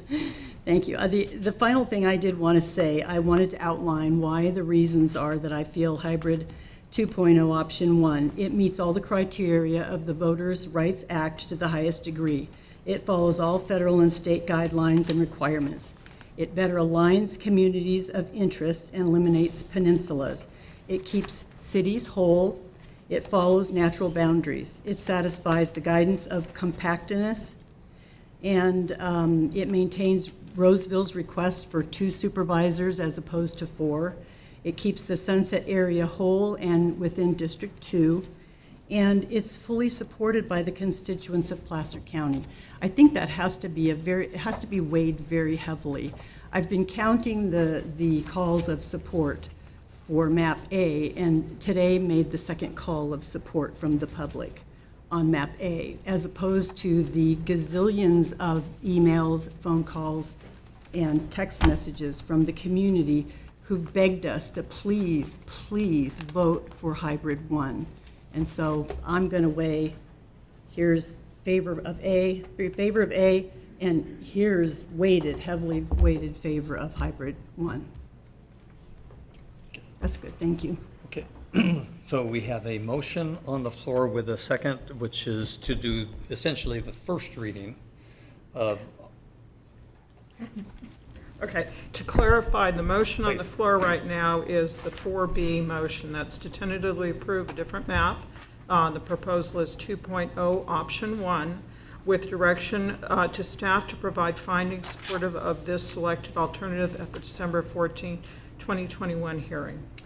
And I will just add to that, that in fact, theoretically, we could come back on the 14th and do the same thing all over again, except we would fail to comply with the state law that requires that we have a map on the 15th of December.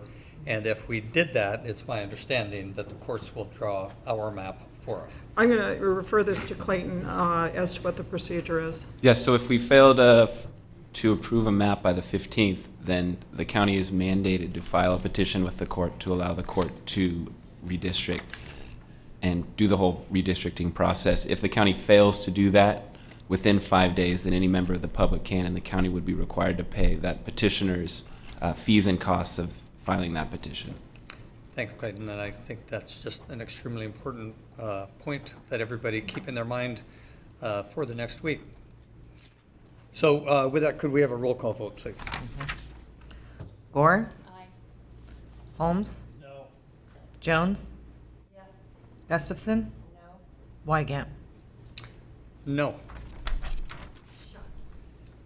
All right, so where we are right now is we have, obviously this motion has failed. So the question is, does the board want to go back? Well, let me put it this way. We have 2 options here. We have a motion that passed to rescind the prior tentative action. Now, the board has 2 options. The board can go ahead and make another motion on 4B to tentatively approve a different map. Or the board can move with motion, if somebody is so inclined, to reconsider the motion on the rescission of the board's prior action, which then would put in play the adoption of the resolution and the ordinance from the tentative action on November 30th. And I don't know if that made sense. I'm happy to go over it again. I think what it means is that if we vote to rescind the motion to reconsider map A today, then we have an option to pick a completely different map, or we have the option to consider map A and have today be the second reading of that? Yes, let me make sure I can clarify this for you. With this motion having failed, you still have one motion that passed. And that motion was to rescind the prior tentative action that was taken on November 30th. So, keeping that motion in place, the board has the option, if somebody wants to make a motion, to tentatively approve a different map than 2.0.1. That's one option. The second option is the board, if you so choose, can make a motion to reconsider the motion that was made, and that motion was to rescind the board's prior action. You can make a motion to reconsider that.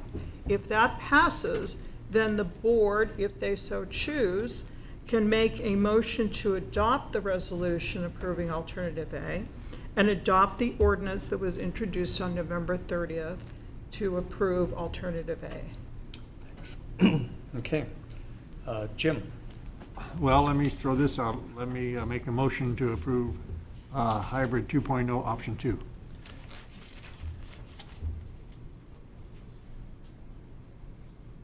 Okay, fine. Hearing no second, that motion dies for lack of a second.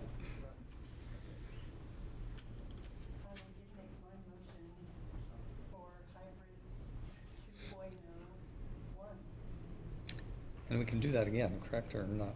Well, we already have a vote on that one. We can't make the motion again, take another bite of the apple. I'm not sure I understand where we would go if we already have a motion that's been acted on. Well, I think the question was answered by the idea of not voting for that map when we denied the last motion. But Cindy has a comment. No, I was prepared to make another motion, so. Are you done? I didn't want to. Well, I'm depending on council to tell me. I can't revive that last motion. If you want to make a motion to reconsider your prior motion, okay, we can do that. So if that's what you want to do, is make a motion to reconsider it, we have to take that first and see if that passes. Okay. I would like to make a motion to reconsider hybrid map B to option 1. I need a second. I'd say second, but I don't know if my colleagues are going to change their opinion, so I'll second it for Just for the good old clarification. college try. Before we have a second, I just wanted to make sure the map that you are referencing, is that hybrid 2.0 Hybrid 2.0 option 1, not B? correct. Got it. Sorry. Yeah, option 1. I'll Okay. give my colleague, yeah. And then Cindy, do you have comments or? No, I'm sorry. Okay. So, Cindy, your light went back on. Pushed it too hard. Okay, we have a motion and a second for map hybrid 2.0 option 1. Could we have a roll call, please? Gore. Aye. Holmes. Aye. Jones. Aye. Gustafson. No. Wygant. No. Actually, you voted aye, yes, Holmes? Yes. I'm going to change my vote to yes for the purpose of having a 4-1 vote. Council, correct me if I'm wrong, that this was solely to reconsider, so we need another Yes. vote to Yes. actually. Now that we've reconsidered, let's take the motion to tentatively approve map 2.0 option 1. Right. And, Exactly, yep. and provide direction to staff, correct, to provide findings in support. Okay, so then I will second that Yeah. motion. Okay. Motion and a second. Roll call, please. Gore. Aye. Holmes. Aye. Jones. Aye. Gustafson.